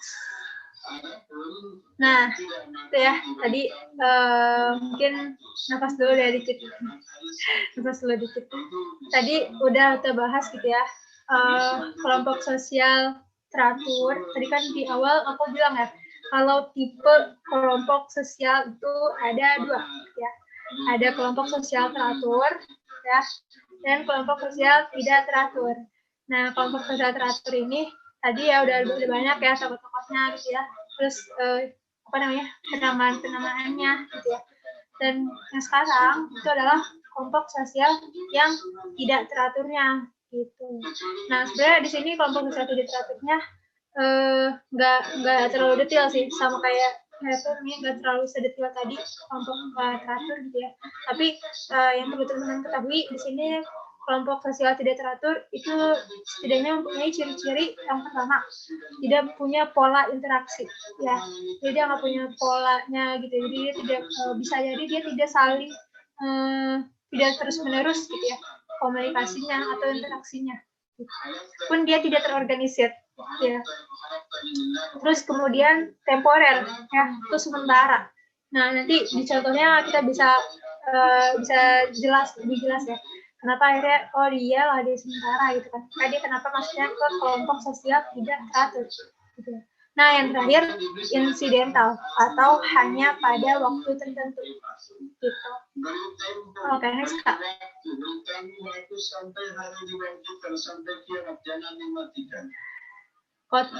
Kalau mau fungsi itu kan wajibnya tidak. Nah tadi ciri-ciri ya. Sekarang ke bentuk-bentuk ya, bentuk-bentuk kelompok sosial tidak teratur ya. Yang pertama ada kerumunan atau crowd. Jadi kerumunan ini secara definitif ya, berkumpulnya orang-orang pada saat tertentu secara cepat tanpa ada ikatan organisasi gitu ya. Jadi biasanya dia spontan aja tuh, spontan ketika ada kerumunan dia sudah dinamakan kerumunan gitu ya. Kan biasanya kalau kerumunan mah nggak mesti harus ada ini ya, nggak mesti harus ada struktur dulu gitu ya, siapa ketuanya gitu ya, kan nggak juga ketika ada orang apa namanya ketika orang-orang mau, biasanya orang-orang kalau ada kecelakaan gitu ya pada ngeliatin gitu ya, bukan nolongin gitu ya, pada ngeliatin gitu ya, itu kan nggak mungkin ya ada struktur dulu gitu ya, siapa ketuanya kan enggak gitu. Itu intermezzo aja sih. Jadi itu ya kenapa akhirnya apa namanya dia tidak ada ikatan gitu ya, tidak ada ikatan organisasi. Oh iya, siap-siap Kak. Berarti ini aku langsung sebutin aja kali ya. Nanti teman-teman boleh baca aja gitu ya sendiri. Kalau teman-teman ada yang nggak dipahami, boleh ditanyain ke aku, by chat boleh. Nah, aku sebutin aja ya. Jadi kerumunan ini bentuknya itu ada 3 ya. Bukan 3, ada banyak. Pertama ada penonton pasif. Di sini udah aku kasih contohnya, semoga nanti membantu teman-teman memahami. Terus ada kelompok ekspresif, ada kumpulan kurang menyenangkan. Next Kak.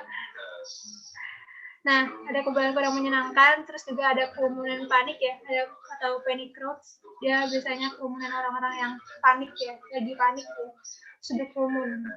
Itu namanya dinamakan panic crowd. Kemudian ada kerumunan emosional atau acting mood. Kemudian ada kerumunan tak bermoral, ada kerumunan penonton. Itu yang terakhir. Gitu. Oke, Kak. Nah, tadi udah dijelasin ya tentang kerumunan. Kemudian bentuk yang lain itu ada massa, itu kelompok massa ya. Biasanya orang menyebutkan ya kalau misalnya massa demonstrasi misalnya gitu. Itu dinamakan massa gitu ya. Terus kemudian ada publik, yang terakhir ada komunitas. Nah ini ya, komunitas masuk ke tidak teratur gitu, karena dia tidak punya ikatan struktur organisasi. Oke, next Kak. Oh iya, belum materi baru ya. Next Kak. Masyarakat multikultural, ini enggak terlalu banyak sih. Jadi yang perlu dipahami adalah masyarakat multikultural secara sederhananya namanya juga multi gitu ya. Ketemu kata kultur gitu ya. Kultur itu kalau di bahasa sosiologi ya secara bahasa juga sih.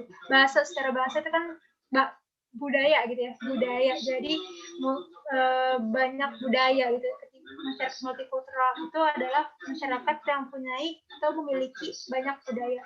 Itu ya, bisa ada Furnival dan Clifford Geertz. Oke, next Kak. Itu yang perlu di pengertian sederhananya lah. Setidaknya teman-teman punya gambaran apa sih multikultural gitu. Kalau bahasa Indonesianya ya sama sih, tadi multikultural juga ya bahasa Indonesia. Atau teman-teman sering dengar majemuk gitu ya. Majemuk itu kan banyak gitu ya. Nah, kenapa sih ada masyarakat majemuk gitu ya? Itu yang pertama ada 3 faktor gitu ya kalau di sosiologi. Yang pertama karena ada faktor geografis gitu ya. Terus ada faktor budaya asing gitu ya yang masuk gitu ya. Apalagi sekarang udah budaya asing kan bisa masuk melalui media gitu ya. Jadi tanpa batas gitu ya. Terus faktor ketiganya iklim dan kesuburan tanah gitu ya. Itu yang membedakan yang akhirnya bisa ada terjadi masyarakat majemuk. Secara singkatnya mungkin biar kebayang kenapa ini bisa menjadi faktor, karena apa namanya kan beda ya, contoh gampangnya beda ya iklim dan kesuburan tanah di pesisir dengan di pegunungan gitu ya. Makanya akhirnya itu juga berpengaruh juga ya, misalnya warna kulit gitu ya, atau misalnya ke cara dia ngomong gitu kan, jadi dia beda ya. Nah itu yang akhirnya menyebabkan kenapa ini bisa masuk ke faktor yang menyebabkan masyarakatnya menjadi majemuk. Gitu. Next Kak. Nah ini aja sih apa namanya ini karakteristik gitu ya. Menurut Vandenberg, jadi apa namanya? Menurut Vandenberg itu apa namanya? Ada segmentasi gitu ya. Ada segmentasi yang pertama, kemudian yang kedua ada struktur, kemudian yang ketiga dia itu apa namanya? Mengembangkan konsensus gitu. Jadi konsensus di sini artinya dia tuh satu proses gitu ya, yang proses untuk mencapai persatuan lah bahasanya kayak gitu, atau perdamaian ya, pokoknya itulah yang akhirnya dia menjadi satu gitu ya. Tapi konsensus ini itu dia masih dikembangin gitu, jadi masih berkembang gitu ya, belum menjadi. Kalau menjadi kan artinya dia sudah ada gitu ya, sudah ada konsensus, sudah ada persatuan. Nah kalau ini masih berkembang gitu, itu biasanya ada di masyarakat multikultur gitu ya. Masyarakat yang budayanya banyak gitu. Dan ada seringnya mengalami konflik gitu ya, sering mengalami konflik. Kemudian biasanya juga yang kelima integrasinya. Integrasi itu adalah persatuan gitu. Integrasi itu proses akhirnya terjadi persatuan ya secara definitif. Itu biasanya integrasinya secara terpaksa gitu ya. Itu kalau aku pernah nemu soal ini sih. Kalau bahasanya udah integrasinya secara terpaksa, berarti dia adalah karakteristik dari masyarakat multikultural gitu. Kemudian terakhir ada dominasi politik. Gitu. Next Kak.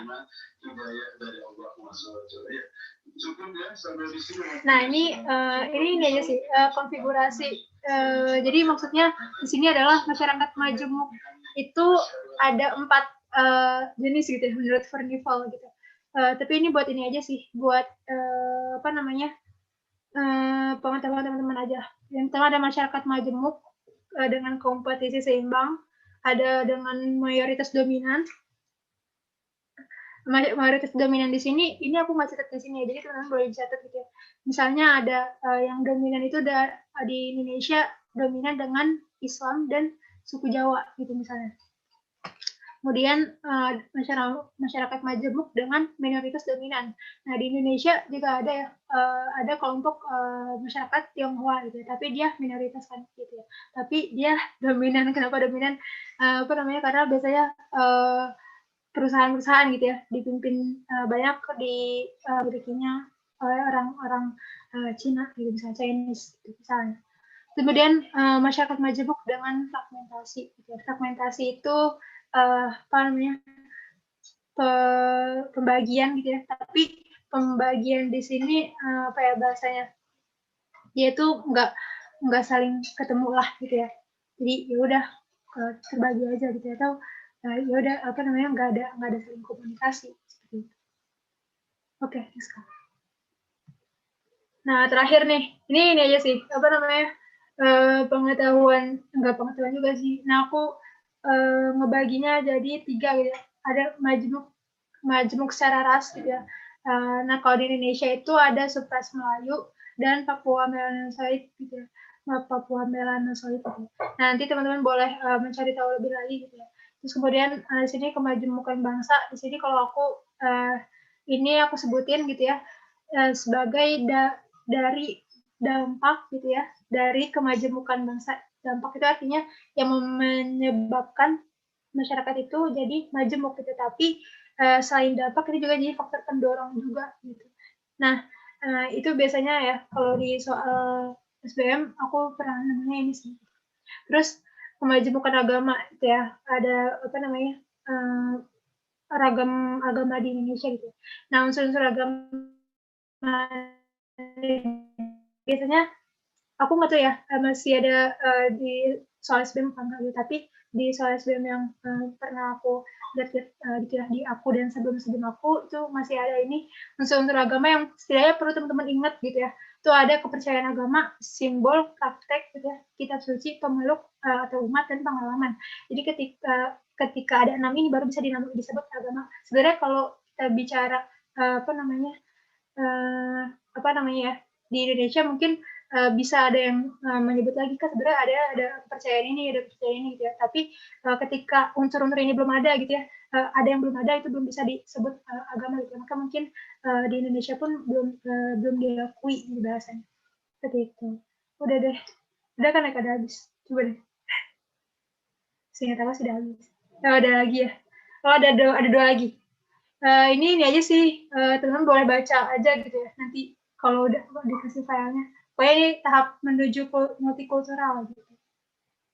Ini menurut aku nggak terlalu ini sih. Boleh kan di next aja? Nah, ini dampak negatif gitu ya. Sebenarnya maksudnya aku cuma nyebutnya dampak negatif aja, tapi sebenarnya ada dampak positifnya juga pasti ya, pasti.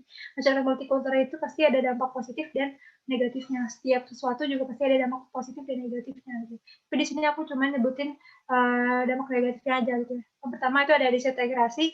Disintegrasi itu adalah ya perpecahan gitu ya. Bahasa sederhananya perpecahan deh. Kalau integrasi tadi persatuan, kalau disintegrasi itu berarti perpecahan gitu. Nah, kemudian ada konflik SARA, kemudian ada integrasi terpaksa, kesenjangan mayoritas dan minoritas itu yang akhirnya menyebabkan diskriminasi gitu ya. Kemudian ada kesenjangan pendatang dan pribumi gitu. Udah deh. Oh, panjang ya. Ya itulah, biasanya aku oh ya nih kalau misalnya teman-teman ada pertanyaan, boleh di sini udah aku catat nomor aku gitu ya, dan boleh juga di follow IG-nya. Kalau misalnya mau keep in touch ya by IG boleh. Itu kalau ada yang mau tanya-tanya by WA juga boleh juga. Udah deh, itu aja sih dari aku. Lanjut ke bahas soal ya. Boleh di ini ya Pak, minta tolong ditampilin juga soalnya kalau teman-teman udah buka soalnya juga lebih bagus sih. Atau kalau teman-teman ngeprint soalnya lebih bagus lagi gitu. Itu niat banget berarti kan ada membuktikan satu pembuktian teman-teman serius gitu ya. Tapi yang enggak juga yang enggak juga enggak berarti enggak serius sih. Udah enggak ada. Bisa Kak mau ditampilin atau gimana Kak? Langsung aja ya. Aku juga nggak bisa. Kalau teman-teman, keren banget itu tangan. Mantap. Aku juga dulu proses belajarnya kayak gitu. Lebih senangnya kan emang sih tergantung orang ya. Ada yang bisa di digital, ada yang masih ada di tangan juga nggak kok, masih dengan tulis tangan. Nah, apa namanya? Nih ya,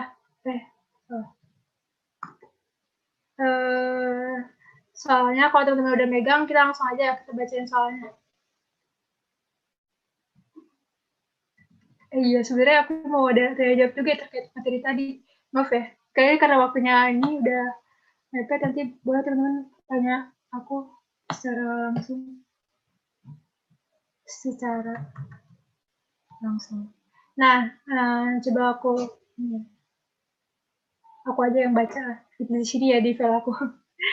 Jadi nomor 1 ya, teman-teman semoga udah pada buka ya filenya. Supaya kalau nggak dibuka filenya teman-teman nanti nggak nyambung gitu ya. Dan sebenarnya bukan nggak nyambung sih, lebih ke nggak konsen sih. Karena biasanya kalau baca kan jadi teman-teman ada fokus yang dilakukan. Nah, jadi syarat keberlangsungan interaksi sosial dalam kehidupan sehari-hari adalah, nah tadi ya udah aku sebutin. Apa teman-teman jawabannya? Tadi syaratnya? Bagian Nah, E, Kak. apa tuh? Kak. Kontak sosial dan komunikasi enggak? Iya, betul. Teman-teman, maaf nih, kayak laptop aku agak nge-lag. Aku pindah device dulu ya.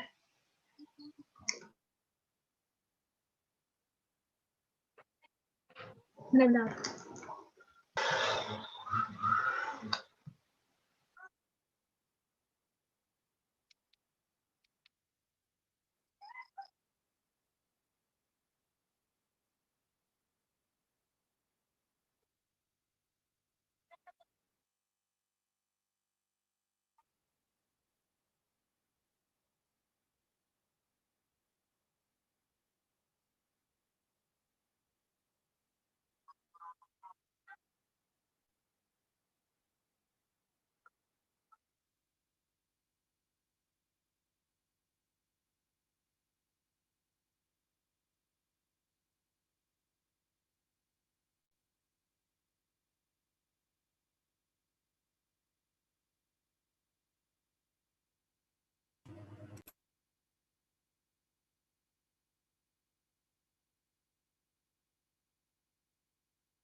Oke. Cek suara aku masuk ya?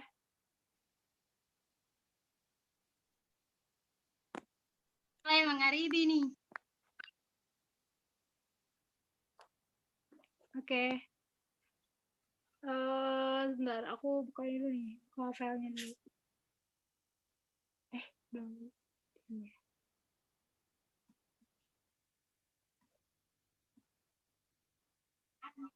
Ya. Mati.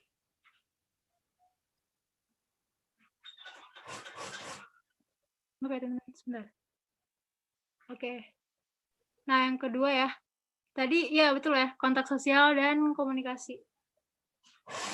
Yang kedua, nilai-nilai sosial dapat dijadikan pedoman bagi seseorang dalam melakukan interaksi sosial. Peranan nilai sosial adalah, gitu ya, jawabannya, pertanyaannya.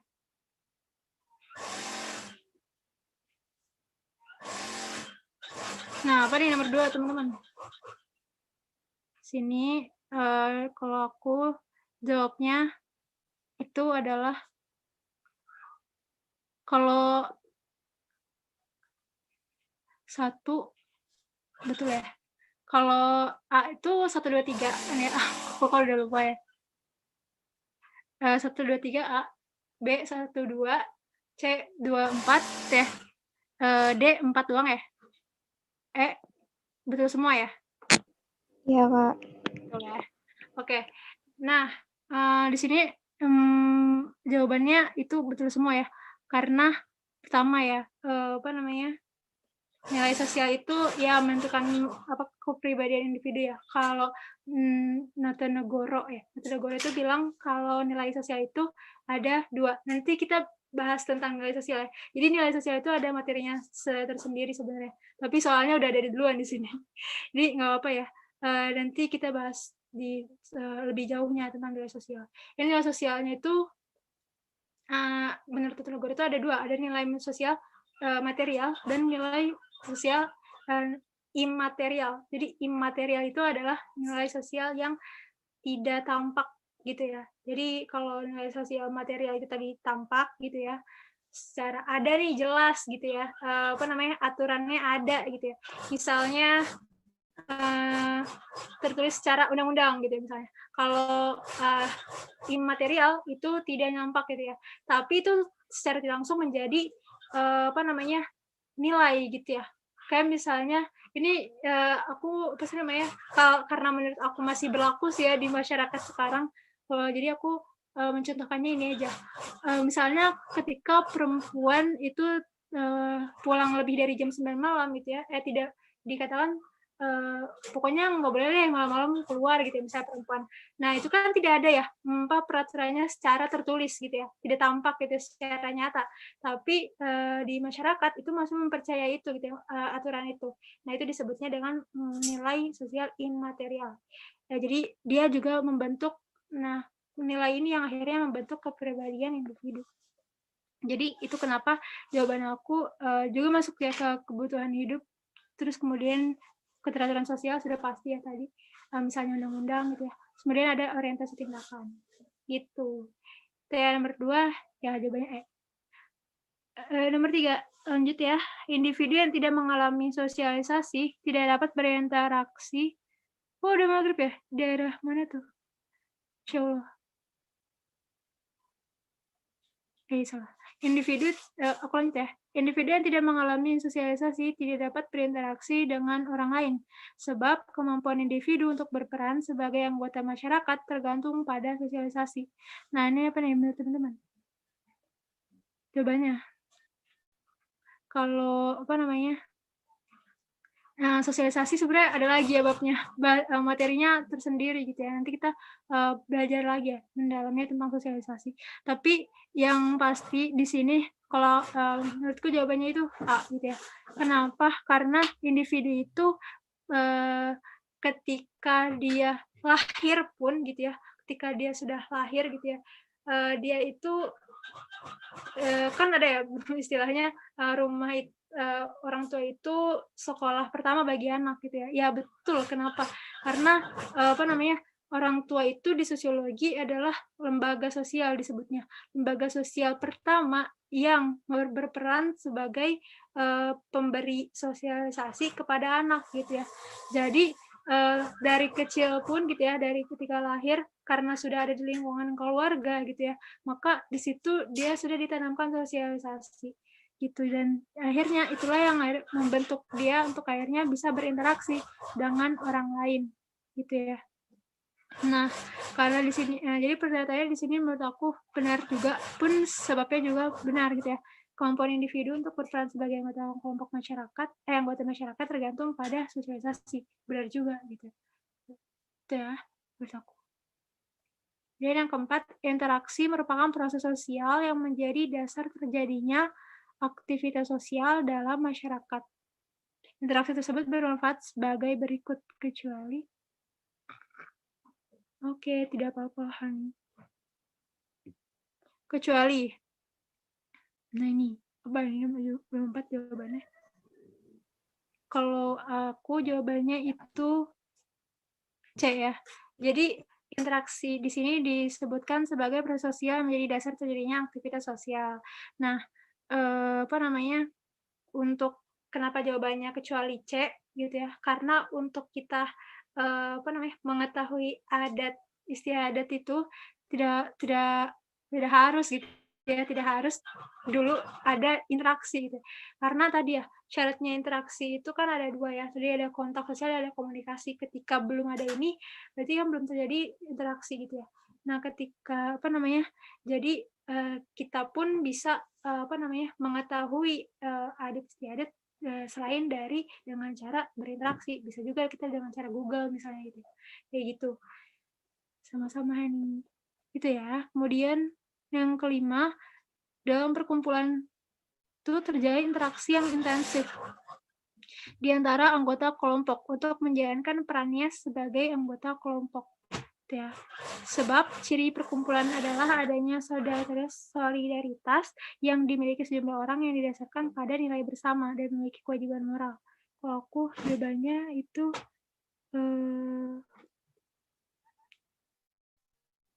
nih, aku jawabannya betul B ya, betul B. Kemudian yang sebab ciri perkumpulan adalah adanya solidaritas yang dimiliki sejumlah orang yang didasarkan pada nilai bersama dan memiliki kewajiban moral untuk menjalankan peran yang mengharapkan. Nah.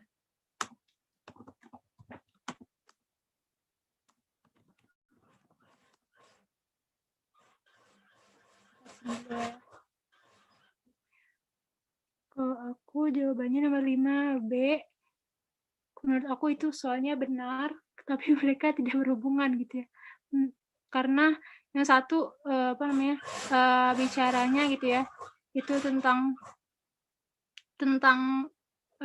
kelompok gitu ya bahasanya. Tapi kalau yang satu lagi bahasanya tentang ciri perkumpulannya gitu. Gitu. Jadi kalau menurut aku jawabannya di situ nomor 5 B. Kemudian kalau nomor 6-nya, beberapa lembaga dan pemerintah bergabung untuk memperkuat gerakan sosial mereka di masyarakat.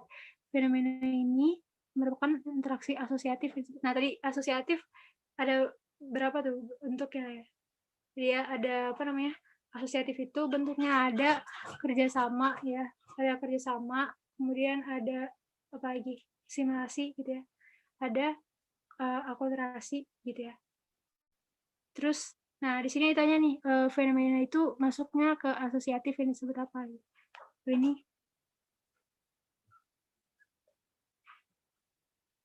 Nah, karena di sini apa namanya tadi ya, kalau teman-teman boleh dicek lagi gitu ya, tadi nanti slide-nya.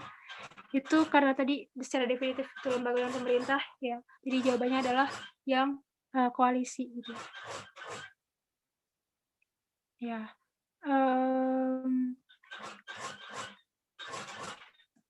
Terus nomor 7 unsur-unsur penentu terjadinya komunikasi sebagai salah satu syarat terjadinya interaksi dalam masyarakat sebagai berikut, kecuali apa ini? Udah jelas ya tadi ya, unsur-unsur komunikasi ada apa? Pertama ada komunikator, komunikan, yang kedua berarti komunikannya di sini ada ya. Kemudian yang ketiga ada pesan ya. Yang keempat ada apa? Ada media ya. Nah, terus juga ada yang terakhir nanti bisa dilihat lagi ya. Nah, sebenarnya di sini aku jawabannya represif gitu. Karena dia represif, sosialisasi represif itu bukan satu unsur gitu, tapi dia satu bentuk. Represif itu teman-teman adalah satu cara sosialisasi yang sifatnya itu memaksa gitu ya. Karena dia represif. Ada juga sosialisasi preventif gitu ya. Jadi dia sebelum gitu ya. Sebelum terjadi misalnya gini, ketika ada suatu pencurian gitu ya, itu baru ditindak gitu ya, itu baru dinamakan represi gitu ya, karena ditindaknya setelah terjadi gitu ya, setelah terjadi. Kalau sebelum terjadi namanya preventif gitu ya, dan biasanya sifatnya itu memaksa kalau represif karena setelah gitu. Oke, boleh yang sudah maghrib apa itu ya. Yang kedelapan, 2 orang teman melakukan percakapan chatting. Nah ini chatting gimana teman-teman masuk ya ke dalam komunikasi. Berarti jawabannya yang tidak itu dicoret ya, berarti C sama D enggak. Nah tapi kenapa alasannya? Karena interaksi sosial baru bisa dikatakan ketika ada kontak dan komunikasi ya. Jadi jawabannya adalah yang B gitu ya. Jadi syaratnya itu terpenuhi gitu. Di yang B. Kemudian yang ke-9, tindakan melaksanakan rangsangan, pengaruh dan stimulus yang dilakukan orang lain dalam interaksi sosial disebut sebagai, nah ini tadi apa teman-teman? Yang rangsangan. Karena dia tadi ya di sini ada kata kuncinya pengaruh ya, tadi yang udah aku sebutin itu adalah masuknya ke sugesti gitu. Nah, tadi nomor 8B, nomor 9B, nomor 10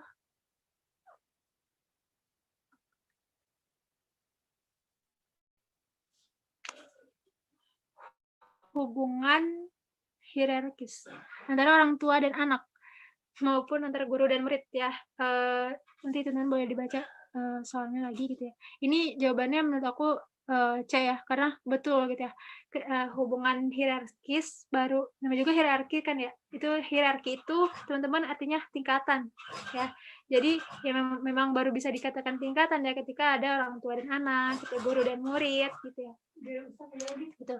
Nah, terus jadi pernyataannya benar, tapi sebabnya salah. Kenapa? Karena interaksi sosial itu tidak harus pada status sosial yang berbeda gitu.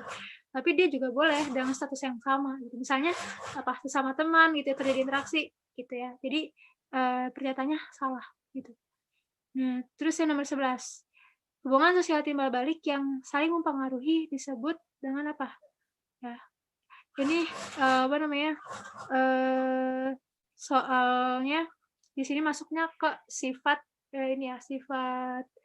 sifat sosiologi, sifat interaksi sosial menurut sosiologi.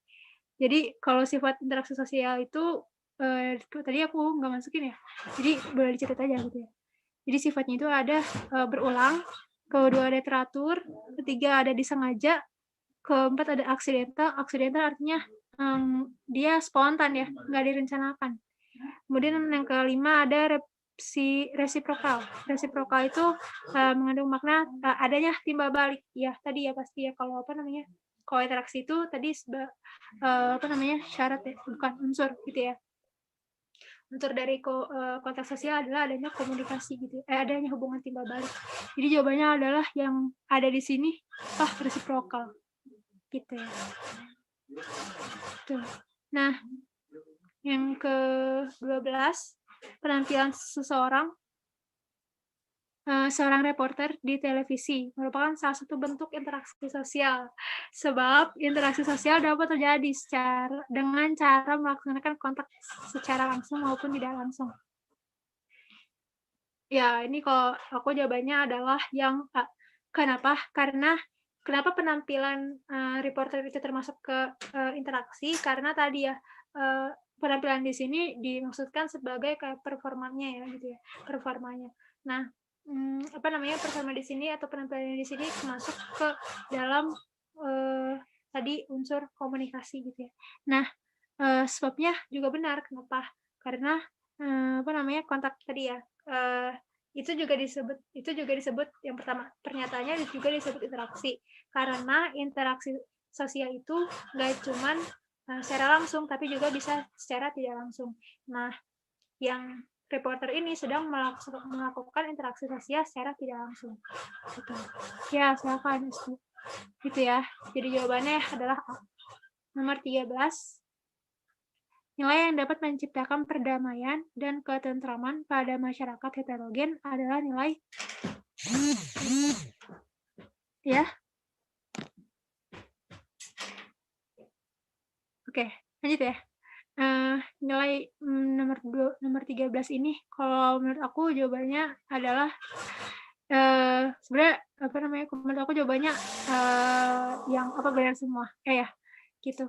Apa namanya pluralisme, demokrasi dan toleransi karena di masyarakat majemuk atau tadi ya heterogen itu dia biasanya dicirikan dengan pola hubungannya atau ya tadi pola hubungannya bisa dikatakan itu juga demokrasi dan pasti plural gitu ya karena banyak gitu ya. Jadi menurut aku jawabannya yang E. Terus nomor 14 unsur yang menandakan ciri satu kelompok. Kalau aku jawabannya A, karena ini mengacu ke tadi ya, yang by blood, by mind, dan by place of place. Jadi dia bisa dari lingkungan gitu ya, pun juga bisa dari atas dasar ke pemikirannya gitu ya. Nah, sikap ini nggak termasuk menurut aku. Kenapa? Karena sikap itu di kelompok sosial gitu ya bisa punya pemikiran yang sama gitu ya tapi tidak berarti mempunyai sikap yang sama juga seperti itu. Tuh. Kemudian yang 15 syarat terbentuknya kelompok sosial adalah adanya nomor 15 kalau aku jawabannya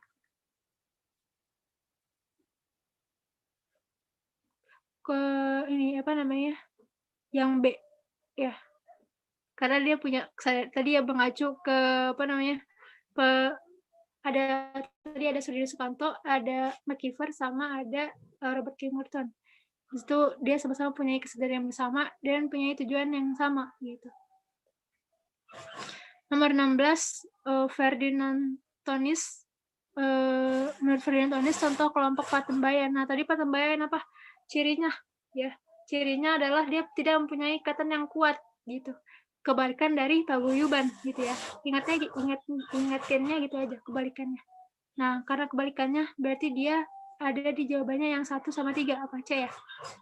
C. Berarti apa namanya?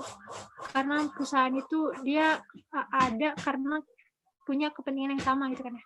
Dan biasanya terjadi di perkotaan. Gitu. Itu menurut aku. Terus kemudian nomor 17.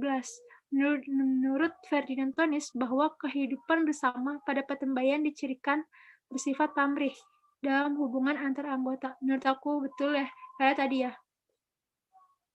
Apa namanya? Kalau dia itu masuknya ke perkotaan gitu ya, patembayan. Kenapa? Karena dia baru bisa ada kelompok kayak tadi ketika dia punya ke asas manfaat gitu ya bahasanya. Asas manfaat bukan asas kekeluargaan gitu. Nah, karena di sini ada kata kuncinya gitu ya, bisa digarisbawahi gitu ya. Bahwa dia bersifat pamrih gitu. Jadi jawaban pernyataannya adalah benar. Masih 17 ya. Terus sebabnya dalam patembayan terdapat hubungan timba baik dalam bentuk perjanjian di antara anggota kelompok yang berorientasi keuntungan. Itu benar juga. Nah, itu saya berhubungan ya. Kalian mesti sama-sama membahas tentang apa namanya? Kelompok ciri ke patembayan lah, lebih ke sana. Tuh, jadi jawabannya yang A. Yang 18 proses sosial yang mempersatukan dan meningkatkan solidaritas anggota kelompok merupakan bentuk, nah ini persatuan. Tadi kalau bentuk bentuk kelompok sosial itu cuma 2 ya, cuma 2 menurut Gilin asosiatif dan disosiatif ya. Jadi jawabannya yang kalau membentuk persatuan adalah asosiatif gitu. Ya, jadi jawabannya yang B. Nah, 19, salah satu fungsi stratifikasi sosial. Salah satu fungsi stratifikasi sosial dalam masyarakat adalah 19. Jawabannya kalau aku adalah yang E gitu ya. Tapi sebenarnya ini nanti bisa dihitung lagi. Tapi kenapa E? Karena fungsi stratifikasi sosial. Nah, ini sebenarnya ada bahasanya lagi ya, teman-teman. Nanti ada aku lupa di silabus tuh masuk atau enggak ya. Tapi dia memang materinya tersendiri gitu ya. Enggak masuk ke kelompok sosial. Dia ada materi tersendiri dan di stratifikasi sosial itu mempunyai fungsi, salah satunya adalah ya tadi gitu ya. Jadi adanya konflik gitu. Kemudian yang ke-20, komunitas hobi di perkotaan, misalnya komunitas motor gede. Nah, ini sebenarnya udah ada kata kuncinya ya, bisa digaris bawahi, adalah di komunitas hobi di perkotaan. Berarti dia by apa? By place ya, secara geografis gitu. Jadi jawabannya yang 21, diferensiasi sosial masyarakat pesisir dan masyarakat pedalaman ditentukan oleh faktor, nah ini udah, kalau aku jawabannya di sini adalah yang A ya, karena sudah ada kata kuncinya gitu ya, yang perlu yang bisa digaris bawahi ya, silakan ya. Itu pesisir dan pedesaan gitu ya. Jadi dia menggambarkan soalnya itu ada tentang letak geografisnya gitu ya. Kemudian yang kedua masuknya budaya Korea di Indonesia mempengaruhi genre musik di Indonesia yang saat ini memunculkan boyband atau girl band K-pop. Ini sebenarnya aku belum terlalu paham ya tentang teori-teori ini nih, super culture, complex culture gitu. Nah, tapi sebenarnya jawabannya yang D ya, tapi nanti bisa dikaji lagi gitu. Gitu. Nah, itu ya tadi nomor 22. Tapi ya itu. Nah, maksudnya nomor 23. Masuk ke nomor 23. Dalam masyarakat multi-etnik dan multikultur seperti Indonesia, asimilasi budaya sangat diperlukan. Ya, salah satu faktor yang mempersulit. Nah, tadi nih ada ya faktor penghambat asimilasi. Apa? Bisa dilihat lagi ya, nanti slide-nya. Bisa maaf ya, agak berisik. Ada sikap etnosentris ya, salah satunya itu. Nah, itu jadi jawabannya yang A.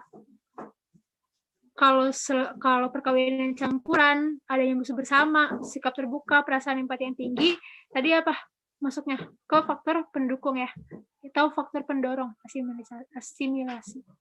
Gitu. Yang ke-24, sebutan untuk pedesaan dengan ciri ketradisionalan, hubungan yang akrab, mendalam, dan saling mempengaruhi. Nah, ini menurut Tonis.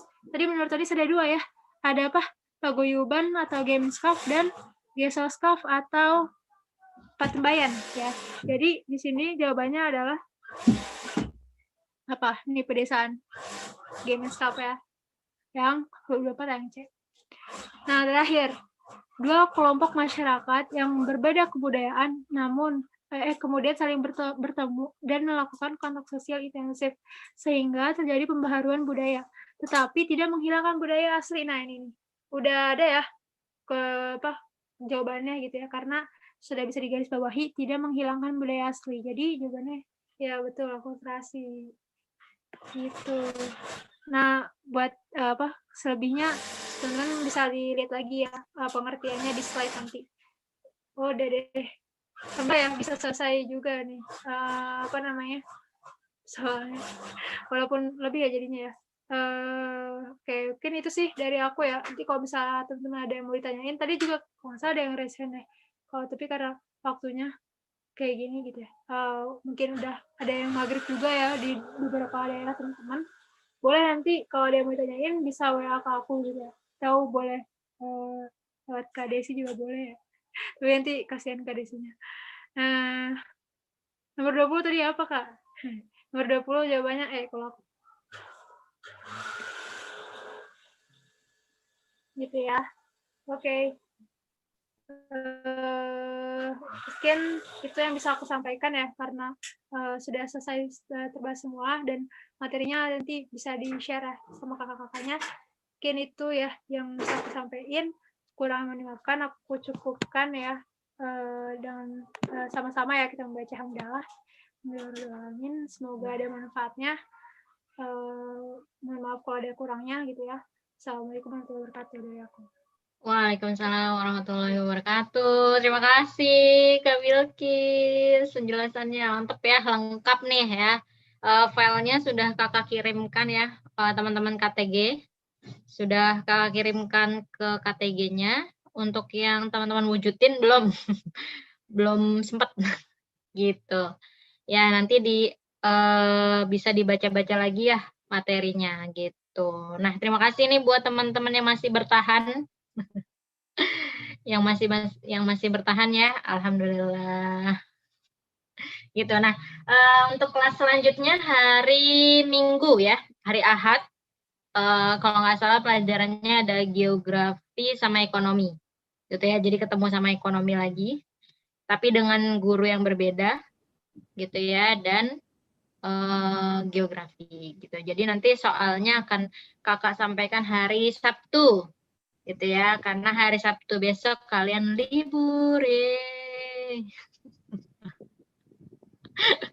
jadi libur dulu, nanti yang masuk anak kelas saintek gitu. Oke, kita tutup ya. Terima kasih untuk Kak Bilkis. Kita tutup dengan membaca hamdalah.